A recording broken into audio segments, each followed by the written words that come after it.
ગુજરાતના સનદી સેવા અને શિક્ષણના ક્ષેત્રમાં યાજ્ઞિક સાહેબનું પ્રદાન અતિ નોંધનીય છે. આવો આપણે એમની સાથે દીર્ઘ સંવાદ માંડીએ. યાજ્ઞિક સાહેબ, ગુજરાત વિદ્યાપીઠના સ્ટુડિયોમાં હું આપનું હાર્દિક સ્વાગત કરું છું. બહુ જ આનંદ છે કે આપ અમારી વચ્ચે આજે આવ્યા છો. મેં હમણાં પૂર્વ ભૂમિકા બાંધી એમ અમારો ખ્યાલ એવો છે કે આપના જેવા વ્યક્તિત્વ તો એવી રીતે જીવ્યા છે કે જેને એવી કોઈ બહુ સ્મરણ રાખીને પ્રયાસ કરીને કોઈ પીઠિકા ઊભી નથી કરી કે જેથી કરીને કામ થાય, પણ એવી રીતે કામ થતું ગયું છે કે જે એક સીમાચિહ્ન સમાન છે. એટલે આ નિરાંત જીવની ગોષ્ઠીનો પ્રયાસ છે. નિરાંત જીવ એટલા માટે કહું છું કે દીર્ઘ સંવાદ છે, અને દીર્ઘ સંવાદમાં એ વ્યક્તિ વિશેષ પાસેથી જાણવું છે કે એમનું જીવન કેવી રીતે આગળ ધપ્યું. યાજ્ઞિક સાહેબ, એવું છે કે આજની પેઢીમાં ઘણા લોકો એવું માને છે કે ટોચ ઉપર પહોંચેલી વ્યક્તિ તો સીધી ટોચ ઉપર પહોંચી છે. ના, એવું નથી. એમણે પણ સંઘર્ષો કર્યા છે, અધ્યયન કર્યું છે, નિયમબદ્ધ અને પદ્ધતિસર જીવવાનો પ્રયાસ કર્યો છે. તો એ પ્રયાસને થોડો આપણે લોક સમાજ સમક્ષ મૂકવો છે. એટલે આપને મારી વિનંતી છે કે આપ આજના યાજ્ઞિક સાહેબથી નહીં, છેક જન્મકાળથી આપની યાત્રાની વાત કરો. જન્મ થયેલો મોસાળમાં પેટલાદમાં, પણ વતન મારું નડિયાદ. અને અમારું કુટુંબ એટલે ઇન્દુલાલ યાજ્ઞિકનું કુટુંબ. મારા એ ભાઈ થાય, અંગ્રેજીમાં કહેવું હોય તો કઝિન કહેવું પડે, કાકાના દીકરા. પણ અમારા ભાઈઓમાં સૌથી મોટા એ. અને એ કુટુંબમાં એક શિક્ષકોનું કુટુંબ હતું પાછું. એમાં મારો જન્મ 1926માં થયો. બાળપણ સૌથી ખૂબ મધુર બાળપણ ગોધરામાં અને નડિયાદમાં, ખાસ કરીને મેટ્રિક પાસ થયો ત્યાં સુધી કોઈ મુશ્કેલી વગર બહુ આનંદથી જીવ્યા. બહુ પૈસા પાત્ર હતા એવું નહીં, પિતાજી શિક્ષક હતા. પણ વાત એ હતી કે એ ગવર્મેન્ટ હાઈસ્કૂલમાં શિક્ષક હતા. અને તે જમાનામાં દરેક જિલ્લામાં એક ગવર્મેન્ટ હાઈસ્કૂલ અંગ્રેજના વખતમાં, એટલે એક મોડેલ હાઈસ્કૂલ ગણાતી. અને એ હેડમાસ્ટર ત્યાંના હોય તેનું માન કલેક્ટરો પણ કેવી રીતે રાખતા એ પણ મેં જોયું. તો ગોધરામાં એ હેડમાસ્ટર હતા તિલંગ હાઈસ્કૂલમાં. અને ત્યાં 6 વર્ષ મારા વિત્યા. મારું પ્રાથમિક શિક્ષણ એ ગોધરામાં. હવે ઘરના જે સંસ્કારો તે ઉપરાંત શિક્ષણના, તો શિક્ષણમાં ગોધરાની જે પ્રાથમિક હાઈસ્કૂલ, પ્રાથમિક બોયઝ સ્કૂલ કહેવાતી, એ મિશનરી સ્કૂલ. અને એની એવી વિશિષ્ટતાઓ કે દાખલા તરીકે મારા ક્લાસમાં 2 જ જણા સવર્ણના, એક હું હતો ને એક બીજા વણિકભાઈ હતા. બાકીના બધા કાં તો ખ્રિસ્તી, કાં તો આદિવાસી, કાં તો પછાત વર્ગના હરિજન વગેરે. અને છતાં એ સ્કૂલનું શિસ્ત, એનું વાતાવરણ, જેને આપણે બહુ જ સુઘડ અને સુશીલ એવું વાતાવરણ કહી શકાય તેવું. ખ્રિસ્તી બહેનો અમારી શિક્ષિકાઓ પણ એટલું સરસ શીખવાડે. અને વિશિષ્ટતાઓ એ કે એક તો ગુજરાતી ભાષા ઉપર સારો ભાર, સારું શીખવાડે. ગુજરાતી સારા અક્ષર કાઢવા એના પર સારો ભાર. અને ત્રીજી મોટામાં મોટી વિશિષ્ટતા એ કે રોજ સાંજે સ્કૂલ છૂટે પછી ખાસ કરીને 3જા અને 4થા ધોરણના છોકરાઓને વાડી કામ કરવાનું. અને 4x4ની એક ક્યારી દરેકને આપી હોય અથવા 2 જણને આપી હોય. અને એને 1 કલાક સુધી રોજ સાંજે સ્કૂલ છૂટે પછી એટલે છેલ્લો પીરિયડ એમાં કામ કરવાનું. એ તો કોઈ અદ્ભુત વસ્તુ હતી. એમાં શાકભાજી એવું તેવું બધું એમની ગાઈડન્સ નીચે અમે વાવીએ. કોઈક વાર રિસેસમાં જઈને છાનામાના ચોરીને ખાઈએ પણ ખરા, કોઈ મળે. પણ એ જે ટ્રેનિંગ હતું તે વખતે ખ્યાલ નહોતો કે આપણે શું કરીએ. આપણે જે સવારમાં હમણાં કહ્યું તેમ કે તે વખતે એવા બધા કામમાં ને ભણવામાં ખૂપેલા હતા કે કંઈ ખ્યાલ જ નહોતો. પણ ખૂબ સરસ એ કામ થયું. રહેવાનું હતું તે હેડમાસ્ટરના બંગલામાં, અને હાઈસ્કૂલની બાજુમાં જ મોટા મોટા રમવાના કમ્પાઉન્ડ્સ, કાયમ રમા કેરીએ. અને મને યાદ છે કે છેક 33-34ના અરસામાં પિતાજીએ ખાસ એક નાની સરખી હર્ક્યુલિસની સાયકલ 45 રૂપિયામાં અમારા માટે ખરીદેલી. 45 રૂપિયામાં? 45. અને આખા મેદાનમાં આટા માર્યા જ કરીએ નવરા પડીએ ત્યારે. અમારી સાથે ભણનારા ફોરેસ્ટ ઓફિસરના બાળકો હતા, મારા બેન મારી સાથે હતા. એટલે એ 2 અને અમે 2 સાથે સ્કૂલમાં જઈએ તો બળદગાડીમાં જઈએ, કારણ કે ફોરેસ્ટ ઓફિસર બળદગાડી રાખી શકતા હતા. એ બધું સરસ વાતાવરણ હતું, ખૂબ સરસ વાતાવરણ. નદી કિનારે બંગલો હતો અમારો. એ નદીને લીધે એના નાની સરખી નદી હતી પણ એટલી સુંદર હતી. અને એ પત્યું પછી 35માં કમનસીબી કહો કે સારી નસીબે પણ 35માં મારે ફર્સ્ટ યરમાં એટલે સ્કૂલમાં અંગ્રેજીમાં પહેલા ધોરણમાં દાખલ થવાનું થયું એ વખતે જ ફાધર રિટાયર થયા. એટલે પિતાજીની પાસે પિતાજી સંસ્કૃત અને અંગ્રેજી એ બંનેના શિક્ષક અને આદર્શ શિક્ષક તે જમાનામાં કહી શકાય તેવા. પણ એમની પાસે ક્લાસરૂમમાં મારે ભણવાનું કદી આવ્યું નહીં. હા, એ પાછા એવું પણ કરતા કે પહેલા ધોરણમાં પણ એક ક્લાસ રાખે અઠવાડિયામાં એકાદ વાર એ છોકરાઓની સાથે સંપર્ક પ્રેમ કરીને. બાકી એમનું તો કામ મેટ્રિકમાં અંગ્રેજી મેથેમેટિક્સ અને મેથેમેટિક્સ કરતાં અંગ્રેજી અને સંસ્કૃતનું વધારે. મેથેમેટિક્સમાં પણ અમને પાછળથી ડાઉટ્સ હોય તો જતા તો એ સોલ્વ કરતા. પણ એક અદ્ભુત વ્યક્તિત્વ હતું શિક્ષકનું. તો એ અમે રિટાયર થયા એટલે કાકાજી રિટાયર થયા, અમે કાકા કહેતા એમને. અને નડિયાદ આવ્યા. નડિયાદમાં જે હાઈસ્કૂલમાં દાખલ થયા એ પણ ગવર્મેન્ટ હાઈસ્કૂલ, જેમાં પિતાજીએ 15 વર્ષ સર્વિસ પણ કરેલી.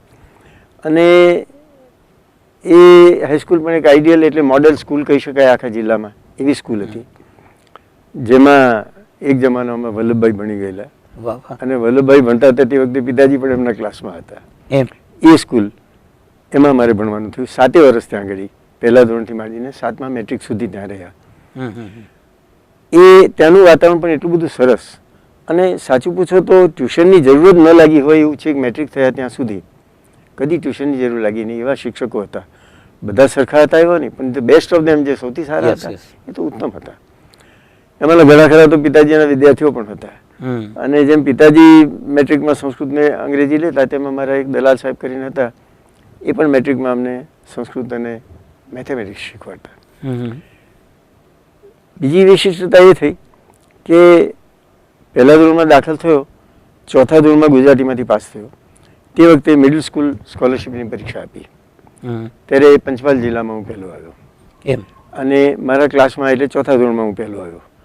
ત્યારથી માંડીને પછી નડિયાદમાં હાઈસ્કૂલમાં પહેલા 2 ધોરણમાં હું બીજે નંબરે હતો. 3જા ધોરણમાં હું પહેલે નંબર આવ્યો. ત્યારથી માંડી અને ઇન્ટર પાસ થયો ત્યાં સુધી બીજો નંબર જેવો નથી. એટલે મારી ક્લાસમાં એટલે નડિયાદની સ્કૂલમાં છેક 7મા ધોરણ સુધી હું પહેલો હતો. 7મા ધોરણમાં નડિયાદ કેન્દ્રમાં નડિયાદની બધી હાઈસ્કૂલોમાં પહેલો આવે એટલે એની સ્કોલરશીપ મળી. 3જા ધોરણમાં એક હાઈસ્કૂલ સ્કોલરશીપ આવે, એની પરીક્ષા આવે. અને એ પરીક્ષામાં આખા જિલ્લાના સારામાં સારા વિદ્યાર્થીઓ બેસતા હોય, એમાં પણ હું પહેલો આવ્યો. એટલે મને એનો સ્કોલરશીપ પણ મળી 4 વર્ષ સુધી. એમાં ખૂબી એવી હતી કે અમારે એક સાયન્સ ટીચર હતા જે પાછા મારા પિતાજીના વિદ્યાર્થી હતા. એ પાછા અમને 5-6 છોકરાઓ અમારી ક્લાસમાંથી પસંદ કરી અને એમને એમ કહ્યું કે તમને સ્કોલરશીપ પરીક્ષા માટે હું તૈયાર કરું અંગ્રેજીના વિષયમાં. એક સરસ મજાની વર્કબુક જેવી હતી, ઇંગ્લેન્ડથી ખાસ મંગાવી. રોજ સાંજે પ્રિન્સિપાલને કહીને અમને ગેમ્સ પીરિયડમાંથી છૂટી. રોજ સાંજે છેલ્લો પીરિયડ ગેમ્સનો હોય. રોજ સાંજે એક પીરિયડ ગેમ્સનો હોય. દર અઠવાડિયામાં એક પીરિયડ સ્પેશિયલ રીડિંગનો હોય, SR અમે કહેતા. દરેક ક્લાસની લાઇબ્રેરી જુદી હોય અને એમાં એક પીરિયડ અઠવાડિયામાં એકવાર એ ચોપડીઓ વાંચવાની, પોતાની પસંદગીની ચોપડીઓ લઈને. અને અઠવાડિયામાં 2 પીરિયડ ફિઝિકલ એજ્યુકેશનના હોય, જેમાં અમે જિમ્નેશિયમ જુદું હતું ત્યાં ચાલીને બધા લાઇનબંધ જવાનું, કસરતો કરવાની, ડ્રીલ કરવાની. દર શનિવારે શરૂઆત માસ ડ્રીલથી થાય. આખી સ્કૂલની 250 છોકરાઓની માસ ડ્રીલ હોય.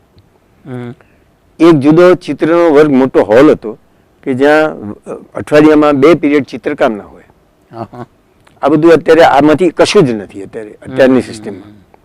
ખેર આમાં અમારા એ સાયન્સ ટીચર હતા દવે સાહેબ, એટલે દવે, એમણે હેડમાસ્ટર પાસે પરવાનગી લઈ અને ગેમ્સ પીરિયડમાંથી અમને છુટ્ટી અપાવી.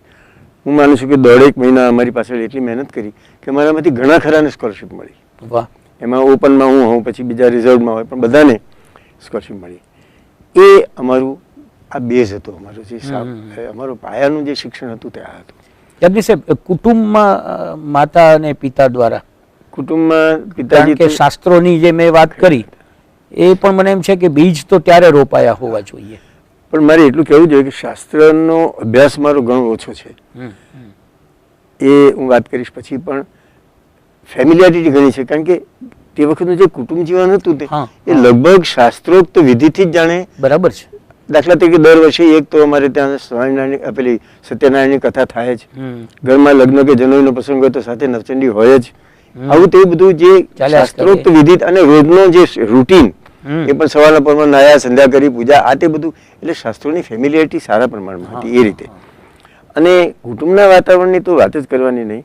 પિતાજી શિક્ષક થયા, એમના મોટા ભાઈ હતા એ છૂટા તો પડી ગયા હતા, પણ છતાં અંદર અંદર કેવી કુટુંબ ભાવના હતી તેની વાત કરું કે મારા કાકાના દીકરા હતા, તેમને ટાઇફોઇડ થયો, સ્કૂલમાં ભણતા હતા તે વખતની વાત છે.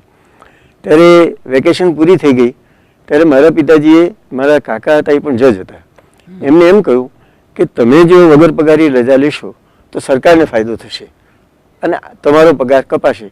તેને બદલે હું શિક્ષક છું, મારો પગાર ઓછો છે, હું વગર પગારની રજા લઈ અને આ છોકરાને એટેન્ડ કરીશ અને તમે છે તે તમે ફરજ ઉપર જાઓ. હવે જુદા પડી ગયા હતા, એમની આવક આમની આવક બધું જુદું હતું, પણ આ ભાવના કેવી કે નહીં, આ સરકારમાં ફાયદો થાય એના કરતાં તમારી પાસે હશે તો કુટુંબને જ કામમાં આવવાના છે એવી રીતે. અને એ છોકરાને વેકેશન દરમિયાન ટાઇફોઇડ થયો અને એના માએ એમ કહ્યું, મારા કાકીએ, કે આ છોકરાને ટાઇફોઇડ થયો છે, એ કેરી નહીં ખાય માટે હું કેરી નહીં ખાઉં. એ આખી વેકેશનમાં 5 છોકરા બીજા હતા ઘરમાં, ભાઈ બહેનો, એ આખી વેકેશનમાં ઘરમાં કેરી જ આવી નહીં. કે આ છોકરો માદો પડ્યો છે, એ ન ખાય તો બીજું કોણ ખાય. એ કુટુંબ ભાવના એટલી બધી સખત હતી કે 2 ભાઈઓ સાથે ભણી રહ્યા, મોટા ભાઈ LLB થયા, નાના ભાઈ BA થયા. નાના ભાઈને પણ LLB થવું હતું મારા પિતાજીને, અથવા MA થવું હતું, પણ મોટા ભાઈએ વકીલાત શરૂ કરી નડિયાદમાં. આમ જુઓ તો છૂટા કુટુંબ હતા, કારણ કે એ તો બીજે ઠેકાણે ગયેલા જ હતા, દત્તકમાં ગયા હતા, છતાં એ રહેતા હતા નડિયાદમાં. મારે ત્યાં નડિયાદમાં ડિસ્ટ્રિક્ટ કોર્ટ, એટલે ત્યાં પ્રેક્ટિસ શરૂ કરી. તો પિતાજીએ કહ્યું કે તમે પ્રેક્ટિસ શરૂ કરી, 5-10 વર્ષ તમારી આવક તો થવાની નથી, માટે મારે હવે ભણવું નથી, હું નોકરી કરીશ. એમ કરીને પોતે ક્લાસ ટીચર શિક્ષણમાં રહ્યા. અને શિક્ષણમાં પણ આ સંસ્કારની વાત છે તેવી છે. સૌથી પહેલા એમના પ્રિન્સિપાલ એ આપણા ધ્રુવ સાહેબ, જાણીતા સાક્ષર આનંદ શંકર નહીં, હરિલાલ હર્ષદ ધ્રુવના કેશવ હર્ષદ ધ્રુવ નડિયાદની હાઈસ્કૂલના પ્રિન્સિપાલ શરૂઆતમાં, પછી પ્રોફેસર થયા. અને મારા પિતાજી ત્યાં આગળ ગયા. પિતાજીનો વિષય તો રોમન હિસ્ટ્રી અને રોમન જ્યુરિસ્પ્રુડન્સનો હતો. એટલે પહેલે દિવસે એમણે પૂછ્યું કેશવભાઈ હર્ષદ ધ્રુવે કે પોપટલાલ તમે કયો વિષય લેશો? તો કે તમે કહો તે. તો કે એમ કરો ને 4થા ધોરણમાં સંસ્કૃત લો. સંસ્કૃત ઇન્ટર સુધી ભણેલા, સારું બેઝ સારો હતો, એટલે કે સારું સંસ્કૃત લઈશ. સવારે પાઠશાળામાં સંસ્કૃત બ્રશઅપ કરવા જાય, પોતે વધારે સુધારવા માટે જાય, અને બપોરે સંસ્કૃત શીખવે. પાછલા વર્ષોમાં સંસ્કૃતના એ જે રૂપો બોલતા કડકડાટ, સંસ્કૃત ઘણું સારું જ્ઞાન હતું એમને, બહુ સારા સંસ્કૃત શિક્ષક હતા. રિટાયર થયા પછી મેં જોયા છે, નવરા પડે એને શું વાંચવું તો રઘુવંશ લઈને બેસે, વાંચે, જેમ આપણે કોઈ નોવેલ લઈને બેસીએ તેમ, એવું સરસ. અને સુભાષિતોનું એટલી બધી એમની પકડ સુભાષિતો ઉપર. એની એક વાત કરું કે ઘરમાં વાતાવરણ કેવું. પિતાજીની સુભાષિતો ઉપર ખૂબ સારી પકડ, અને લગભગ મેટ્રિક થયા ત્યારે મને પણ 100 જેટલા મોઢે તો આવડતા જ હશે, પણ એ સાથી આવડે કે ગમે ત્યારે ઉઠે ત્યારથી માંડીને દિવસમાં અનેક વાર મોટેથી બુલંદ અવાજે પોતે ગાય. પણ રોજનો સાંજનો ક્રમ એવો કે સાંજે ફરવા જઈએ અમે તો દીવા ટાણે ઘેર આવી જવાનું, પછી બહાર નહીં જવાનું. ઘેર આવીએ ત્યારે હજુ રસોઈ થઈ હોય ના થઈ હોય ત્યાં સુધી બા છે તે રસોડામાં રસોઈ કરતા હોય, અને અમે 3 ભાઈ બહેનો, હું, મારા મોટા બેન, નાના ભાઈ, 3 ભાઈ બહેનો અમે હિંચકા પર બેઠા આવીએ, અને પિતાજી ચોકમાં આંટા મારતા હોય, એક શ્લોક પિતાજી બોલે, એક શ્લોક અમારે બોલવાનો. આ તો હાઈસ્કૂલમાં હતા ત્યારે, હજુ સંસ્કૃત શીખવાની શરૂઆત થઈ હતી તે વખતની વાત. એ પ્રમાણે. અને બીજી બાજુ બા સવારના પરમાં 8 વાગે નાહી ધોઈને રાંધણીયામાં જાય, તે 10-10:30 વાગે અમે જમીએ ત્યાં સુધી અસ્ખલિત સ્તોત્રો બોલતા હોય. એ બોલે રસોડામાં, તે આખા ઘરમાં અમને સંભળાય. ઉપર વાંચતા આવીએ તો પણ અમને સંભળાય. એટલે કેટલા બધા સ્તોત્રો તો મોડે ન કરવા પડ્યા છતાં મોડે થઈ ગયા. મૈમન છે, શકરાદય છે, એ ચાલુ જ હોય એમનું. એટલું જ નહીં, પણ સાંજે ફરીને ઘેર આવીએ, આ શ્લોક બોકની વાત પૂરી થાય, જમ્યા કર્યા પછી શું કરવાનું? 9 વાગે તો જમી લેવાનું વહેલું. તો કોઈક ને કોઈક આખ્યાન બા ગાય, ધ્રુવાખ્યાન, પછી પેલું કર્ણપુરી કરીને હતું, બોડાનાનું હતું, દ્રૌપદીની છે, અર્જુન ગીતા છે, આમાં કંઈક સ્તોત્રો એમને મોઢે હતા, ગુજરાતીના બધા, એ ગાય. એમાં સૌથી લાંબુ અને સૌથી સરસ ધ્રુવાખ્યાન હતું, એ ખૂબ સરસ હતું. તે એટલી બધી મોટી ઉંમર સુધી, આપ જાણો છો ડૉક્ટર R.K. યાજ્ઞિક, હિન્દુભાઈના ભાઈ, એ ઘણીવાર આવે નડિયાદ, મારા ભાઈ થાય, બીજા કાકાના દીકરા, ઇન્દુભાઈના ભાઈ. એટલે ઘણી વાર કે કાકી ધ્રુવાખ્યાન સંભળાવો. વાહ. અને બા એ તો વહીવટદારના દીકરી, મારા પિતાજી શિક્ષકના પુત્ર. એ શિક્ષક પણ ક્યાં કે આલ્ફ્રેડ હાઈસ્કૂલ રાજકોટમાં જ્યારે ગાંધીજી ભણતા હતા તે વખતે એ આલ્ફ્રેડ હાઈસ્કૂલમાં હતા. એમણે શીખવાડ્યું કે નહીં ખબર નથી, પણ તે વખતે ત્યાં હતા. અને ગાંધીજીએ પોતે મેન્શન કર્યું છે કૃષ્ણલાલ પંડિત કેવું કંઈક નામ કરીને પોતાના શિક્ષકનું નામ, જેમણે એમને સંસ્કૃત લેવા પ્રેરેલા, એમના એક કલીગ હતા. એ પણ નડિયાદના હતા. એ પણ અને મા છે તે પાલીતાણાના વહીવટદારના દીકરી, વતની પેટલાદના, પણ ત્યાં એ નોકરી કરતા. એટલે જરાક અમુક પ્રકારની વ્યક્તિત્વ ઘડાઈને આવેલા, પણ 14-15 વર્ષની ઉંમરે લગ્ન થયા અને નડિયાદમાં આવેલા. આ બધા સ્તોત્રોને બધું સંભળાવે ત્યારે ઘણી વાર અમને કહે કે આ તો મને છે ને તે એમના જેઠાણીનું નામ છે તે નવતમબેન, મને નવતમબેને શીખવાડેલા. એ બધા સ્તોત્રો પેલા ગુજરાતી એ બધા હતા જે વ્યાખ્યાનો, એ બધા આખ્યાનો પણ એમણે શીખવાડેલા. એમ કરીને એ ગાય, એ રાતનો પછી કલાક જમ્યા પછી અડધો કલાક એમાં જાય અને પછી સૂઈ જવાનું. એટલે પરંપરા જેવી. મેં ખાસ આ પ્રશ્ન યાજ્ઞિક સાહેબ એટલે જ પૂછ્યો, કારણ કે મને એવું લાગે છે કે આ બધું જો નાના હોઈએ ત્યારે ભલે ને અણસમજમાં પણ કાનમાં રેડાઈ ગયું હોય. મને પણ યાદ છે કે મારા દાદા પૂજા કરવા બેસે ને શ્લોક બોલે ત્યારે આપણે તો પેલું પંચામૃતની લોભે બાજુમાં બેસી ગયા હોય, પણ પછી મોટા થયા પછી 15મો અધ્યાય મોઢે હતો તો સમજવો સહેલો પડ્યો, કારણ કે એ વેટાને ખબર નહોતી. એ બોલતા એટલે આપણે પણ ભેગું જંપલાવતા. એમ યાજ્ઞિક સાહેબ પ્રાથમિક શિક્ષણ ત્યાં જ પૂરું કરીને પછી જે આપ આગળ વધ્યા, એમાં વિષયો કયા આપને વધુ ગમતા હતા? વિષયો મારો સૌથી સારો વિષય તો સંસ્કૃત. એમ મને ભાષાઓમાં વધારે પ્રેમ હતો, સંસ્કૃત અને અંગ્રેજી અને ગુજરાતી. અને ત્રણેયના શિક્ષકો મારા ઘણા સારા હતા, એ પણ કહેવું પડશે. સંસ્કૃત તો ઘરમાં પાયો હતો અને પાછું સ્કૂલમાં પણ સારામાં સારા સંસ્કૃતના શિક્ષક હતા. એટલે મને અને કોન્યાને કઈ પ્રેરણા છે મને ખબર નથી, પણ મેટ્રિક પાસ થઈને કોલેજમાં ગયા ત્યારે સંસ્કૃત ઇન્ટર સુધી હતું. તો દરેક વેકેશનમાં હું ઘેર આવીને સ્કૂલની ટેક્સ્ટબુક્સ એટલે જે ગ્રામર હોય તે વાંચતો, કારણ કે કોલેજમાં તો પેલું સાહિત્ય જ હોય, નાટકો ને બધા હતા. પણ એ બેઝ મારો વ્યાકરણનો સંસ્કૃતનો એને લીધે સારો થયો. અને એને લીધે ગુજરાતી વ્યાકરણમાં, ગુજરાતી ભાષા શુદ્ધિમાં પણ મને વધારે રસ પડ્યો. એનું એક કારણ એ. અને અંગ્રેજીના પણ શિક્ષક ખૂબ સારા હતા. એટલે અંગ્રેજી મેટ્રિક મેં મને નડિયાદ છોડ્યું, મેટ્રિક થઈને પછી હું મુંબઈ ભણવા ગયો ત્યારે અંગ્રેજી લખવામાં ખરેખર સારું હતું, બોલવાનો મારો ઓછો હતો સ્વાભાવિક રીતે, પણ એ બેઝ જે તે વખતે વ્યાકરણનો અંગ્રેજીમાં પણ એટલો સારો હતો કે એને લીધે ભાષાઓ માટે વધારે પ્રેમ. પછી મારો બીજો વિષય, પ્રિય વિષય ઇતિહાસનો. અને સારી નસીબે કે કમનસીબે પહેલેથી હું જનરલિસ્ટ રહ્યો છું. મને ઘણા ઇન્ટરેસ્ટ ઘણી બાબતોમાં પડે. પાછળથી કોલેજમાં ભણી કરીને નોકરીમાં ગયો ત્યાર પછી પણ હું એમ કહી શકું કે મને દાખલા તરીકે નાટકમાં ઇન્ટરેસ્ટ, એટલે નાટકમાં ભજવવામાં ઇન્ટરેસ્ટ, આર્ટમાં પણ ઇન્ટરેસ્ટ. હું સમજું કંઈક નાટકો પછી ભજવવાનું બંધ થયું તો પણ નાટક જોઉં તો મને એમ થાય કે હું વધારે સારું માણી શકું છું. ભાષાઓમાં મને રસ, ઇતિહાસમાં મને રસ, મને પુરાતત્વમાં રસ. એ બધા થોડા ધીમે ધીમે વિકસતા પણ ગયા, પણ એ જર્મ્સ ત્યાં પડેલા, બિંદુ ત્યાં પડેલું તે વખતે એનું બીજ, એટલે મને ઇતિહાસમાં પણ ઘણો રસ. અને મેટ્રિકમાં આવ્યા પછી આ ખાસ કરીને આ દલાલ સાહેબ અમારા મેટ્રિકમાં આવ્યા 6ઠ્ઠા અને 7મા ધોરણમાં, ત્યાર પછી મેથેમેટિક્સમાં પણ એટલો બધો રસ કે એક વિચાર એવો કરેલો કે BA વિથ મેથેમેટિક્સ થવું. પછી એ બની શક્યું નહીં, એ જુદી વાત, પણ એટલો મારો રસ આ બધા વિષયોમાં હતો. પણ સૌથી વધારે રસ અને સૌથી વધારે મારી જેમાં પહોંચ હજુ પણ એક સંસ્કૃત શ્લોક વાંચું તો મને વહેલું યાદ રહી જાય બીજા કશા કરતા. એ મને કંઈક કુદરતી અને સંસ્કાર પણ ખરા પહેલાના વારસાના, એને લીધે. હું પૂછવાનો હતો કે ગણિત પ્રિય હતું કે શું? કારણ કે પછીથી જે વહીવટમાં બધી, વહીવટ એટલે આપ તો જાણો છો કે એમાં નિર્ણયો હોય, આંકડાઓ હોય, આંકડાની મોટી માયાજાળ પણ હોય, અને એટલે એ ગણિત પછીથી. ગણિતમાં મને રસ એટલા માટે મેં કહ્યું તે પ્રમાણે 6ઠ્ઠા અને 7મા ધોરણમાં આ અમારા શિક્ષક, વર્ગ શિક્ષક ઘણું સારું શીખવાડતા હતા એટલે હતો. તે વખતે અંગ્રેજી મારફત છે, તે વખતે એરિથમેટિક નીકળી જાય 6ઠ્ઠા ધોરણમાં, અને એલ્જીબ્રા અને જ્યોમેટ્રી બે જ આવે, અને ટ્રિગોનોમેટ્રી, એ બધું અંગ્રેજીમાં જ હોય, એટલે અંગ્રેજી પણ એ બહાને સારું થાય. બીજું એક સારું શું બન્યું કે જિંદગીમાં ટ્યુશન તો ક્યાંય રાખ્યા નથી, પણ પરીક્ષા પહેલાં જેમ સ્કોલરશિપ પહેલાં એકાદ મહિનો એક કોઈ સારા શિક્ષક પાસે જતો, શીખવાડતા, મને ઘેર આવતા શીખવાડવા.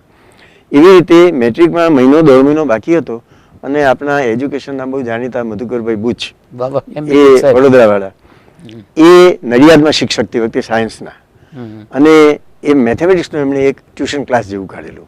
તો રોજ સવારે કલાક દોઢ કલાક હું દોઢેક મહિના સુધી છેલ્લા ત્યાં ગયેલો. એમની પણ શીખવાડવાની રથ એટલી બધી સરસ રીત, અને પેલું જે ક્લાસ વર્ગમાં શીખેલા તેનું છે તે એ પણ એવી સરળ રીતે થઈ જાય કે એ મનમાં ઉતરી ગયું. એટલે જ્યારે હું ફર્સ્ટ યરમાં દાખલ થયો ત્યારે મેટ્રિકમાં ડિસ્ટિંક્શન મારું મેથેમેટિક્સમાં અને સંસ્કૃતમાં બેને લીધે, અને મેથેમેટિક્સમાં જરા ઓછા હતા પણ સંસ્કૃતમાં તો એટલે લેંગ્વેજીસનું ભેગું ગણાતું, સંસ્કૃત અને ગુજરાતી. એમાં મારા 151 માર્ક હતા, એટલે 200માંથી. એટલે 80 જેટલા માર્ક 82 જેટલા માર્ક સંસ્કૃતમાં હતા અને 70 ઉપર માર્ક ગુજરાતીમાં હતા, અને મેથેમેટિક્સમાં મારું ડિસ્ટિંક્શન હતું. એટલે મને એમ કે સંસ્કૃત તો પ્રિય વિષય છે અને એ રહેવાનો છે, પણ સંસ્કૃત અને મેથેમેટિક્સને પણ એક જાતનું, કારણ કે એ બંને બહુ સાયન્ટિફિક પ્રોસિજર્સ છે બંનેના. એટલે મને એમ કે મારે જો સારું લોજિકલ થિંકિંગ ને બધું કરવું હોય તો એ મેથેમેટિક્સ એ સારો વિષય છે. એટલે મેં મેથેમેટિક્સ લીધેલું, અને આઈડિયા એવો હતો. સાયન્સ મને જરા ઓછું ઉતરતું, સાયન્સનું અમારા શિક્ષક પણ થોડા નબળા હતા, એટલે સાયન્સ છોડી દીધું. થોડું બહુ મહેનત કરવાનો સ્વભાવ નહીં, એવું પણ ખરું જ. અને એવો એક હાવ બેઠેલો મનમાં કે સાયન્સમાં જઈએ તો બહુ મહેનત કરવી પડે, જે ખોટી વાત નથી, પણ એ મને એમ કે એટલી મહેનત મેથેમેટિક્સમાં કરીએ તો આનંદ આવે, નિદાનંદ પણ એમાં વધારે. એટલે ગુજરાત કોલેજમાં હું દાખલ થયો, અને મેથેમેટિક્સ અને લેવું ફર્સ્ટ યરમાં મેથેમેટિક્સ લીધું. ફર્સ્ટ યરમાં વર્લ્ડ હિસ્ટ્રીનો બીજો ઓપ્શન હતું, એ મૂકીને મેથેમેટિક્સ લીધું. પણ કમનસીબે શું થયું કે 42ની સાલ અને દોઢ જ મહિનો ભણ્યા, ઓગસ્ટ મહિનામાં તો કોલેજ બંધ થઈ ગઈ, અને બીજી ટર્મમાં વર્ષ બચાવવા માટે મુંબઈ ગયો. વિલ્સન કોલેજ અમારી ફેમિલી કોલેજ, મારા પિતાજીને મારા કાકાઓ ને કઝિન્સ બધા વિલ્સન કોલેજમાં જ ભણેલા. મારા બેન વિલ્સનમાં ભણતા હતા તે વખતે, મારા બંને તે વખતે ટ્યુટર હતા, ફેલો હતા. એટલે પછી વિલ્સન કોલેજમાં ગયો, ત્યાં સારામાં સારી હોસ્ટેલ હતી, ત્યાં રહ્યો. એ ફર્સ્ટ યર મેથેમેટિક્સમાં ગડબડ બહુ થઈ ગઈ, એ પછી સેકન્ડ યરમાં તો કોલેજ જ કહ્યું કે તમે સેકન્ડ યરમાં મેથેમેટિક્સ નહીં લેવાનું. હું કંઈ નહીં, લોજિક લઈશું. લોજિકમાં તો એવા અદ્ભુત શિક્ષક મળ્યા, એ લોજિક લીધાનો પસ્તાવો કદી થયો નથી, પણ પેલું મેથેમેટિક્સ ગયું ખરું, હાથમાંથી છૂટી ગયું.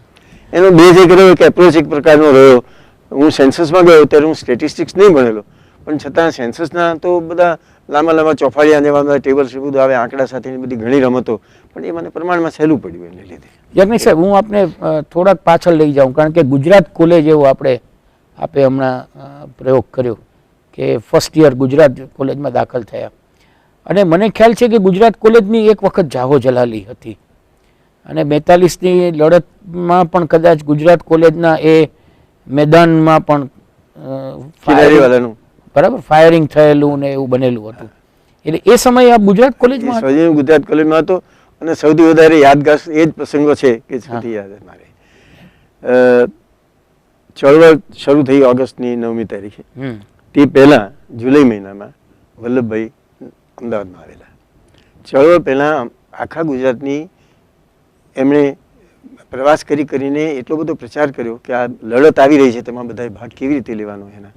અને એમના બે ખૂબ યાદગાર એવા ભાષણો, એક એલડી આર્ટ્સ કોલેજમાં અથવા કોમર્સ કોલેજમાં કરેલું, જેમાં અમે વિદ્યાર્થીઓ ગયેલા, અને બીજું છેલ્લું એમનું પ્રવચન સાંજે લાલ કિલ્લામાં, તે જમાનાની જૂની પેલી મેદાન જેવું હતું, જિલ્લા પંચાયતની ઓફિસ અત્યારે છે તે જગ્યાએ, અને કોર્ટની રાંગ ઉપર પણ માણસો બેઠેલા, અને હકડે ઠઠ ભીડ હતી. અને વલ્લભભાઈનું ભાષણ તે વખતે અમે ફર્સ્ટ યરમાં લાલ દરવાજા એ બે ભાષણો સાંભળ્યા, સૌથી વધારે મેમોરેબલ. પછી ત્યાંથી તો જ્યારે કોંગ્રેસ ભરાઈ 8મી તારીખે ઠરાવ થયા, 8મી રાત્રે બધાને પકડી લીધા. 9મી તારીખે અમદાવાદમાં તો બધો સોંપો પડી ગયો, બધાને ખબર સવારે પડી કે રાતે પકડી ગયા છે, ને છાપામાં તો વળી બીજે દાડ સવારે. 9મી તારીખે બધાએ વિચાર કર્યો કે હવે શું કરવું, એટલે 10મી તારીખથી હડતાલ, અને 10મી તારીખે મોટું સરઘસ કાઢવાનું. એ સરઘસ કાઢવા માટે અમે બધા, પછી તો કોલેજમાં કોઈ ગયું જ નથી, બધા છે તે અત્યારે લો ગાર્ડન છે ત્યાં આગળ એક તળાવડું જેવું હતું ને વેસ્ટલેન્ડ જેવું હતું, ત્યાં બધા ભેગા થયા, ત્યાંથી સરઘસ નીકળ્યું. અને એ સરઘસ એટલું બધું લાંબુ કે એનો એક છેડો લગભગ ગુજરાત કોલેજ સુધી પહોંચ્યો, ત્યારે છેલ્લો છેડો છે તે લો કોલેજ પાસે હતો. એટલું લાંબુ સરઘસ બધા વિદ્યાર્થીઓ, આખા અમદાવાદના બધા કોલેજના વિદ્યાર્થીઓ એમાં હતા. ત્યાં અમે ગયા, અને ગુજરાત કોલેજની ચોકડી છે ત્યાં આગળ પોલીસ સામે આવી. એ પોલીસ સામે આવી અને બધા બેસી ગયા. આગળ બધી બહેનો હતી, અને અમે દૂરથી જોતા તો હું જરા પાછળના ભાગમાં હતો, છેલ્લો દરવાજો છે ગુજરાત કોલેજનો, ત્યાં હું હતો સરઘસમાં, એ જ સરઘસમાં હતો. અમે જોયું કે પોલીસે પેલી લાઠીચાર્જ કરવા માંડ્યો, એટલે અમે બધા બહુ બહાદુર નહોતા અને વલ્લભીને સાંભળ્યા હતા ખરા, પણ વલ્લભીના સૈનિકોમાં તરીકે તાલીમ પામેલા નહોતા. પાછળના દરવાજેથી અમે તો અંદર દાખલ થઈ ગયા. હું તે વખતે હોસ્ટેલમાં રહેતો એટલે મારી રૂમ ત્યાં હતી. અંદર ગયા ત્યારે પણ છે તે કોલેજમાં તો કોઈ હતું જ નહીં અને હું છૂટો પડી ગયો. બધા પોતપોતાની રીતે નાસી ગયા બધા ત્યાંથી. હું છૂટો પડીને પાછો કોલેજમાં આવ્યો અને કોલેજમાં ઉપરના માળ ઉપર જઈ અને જોવા માંડ્યું કે નીચે શું થાય છે.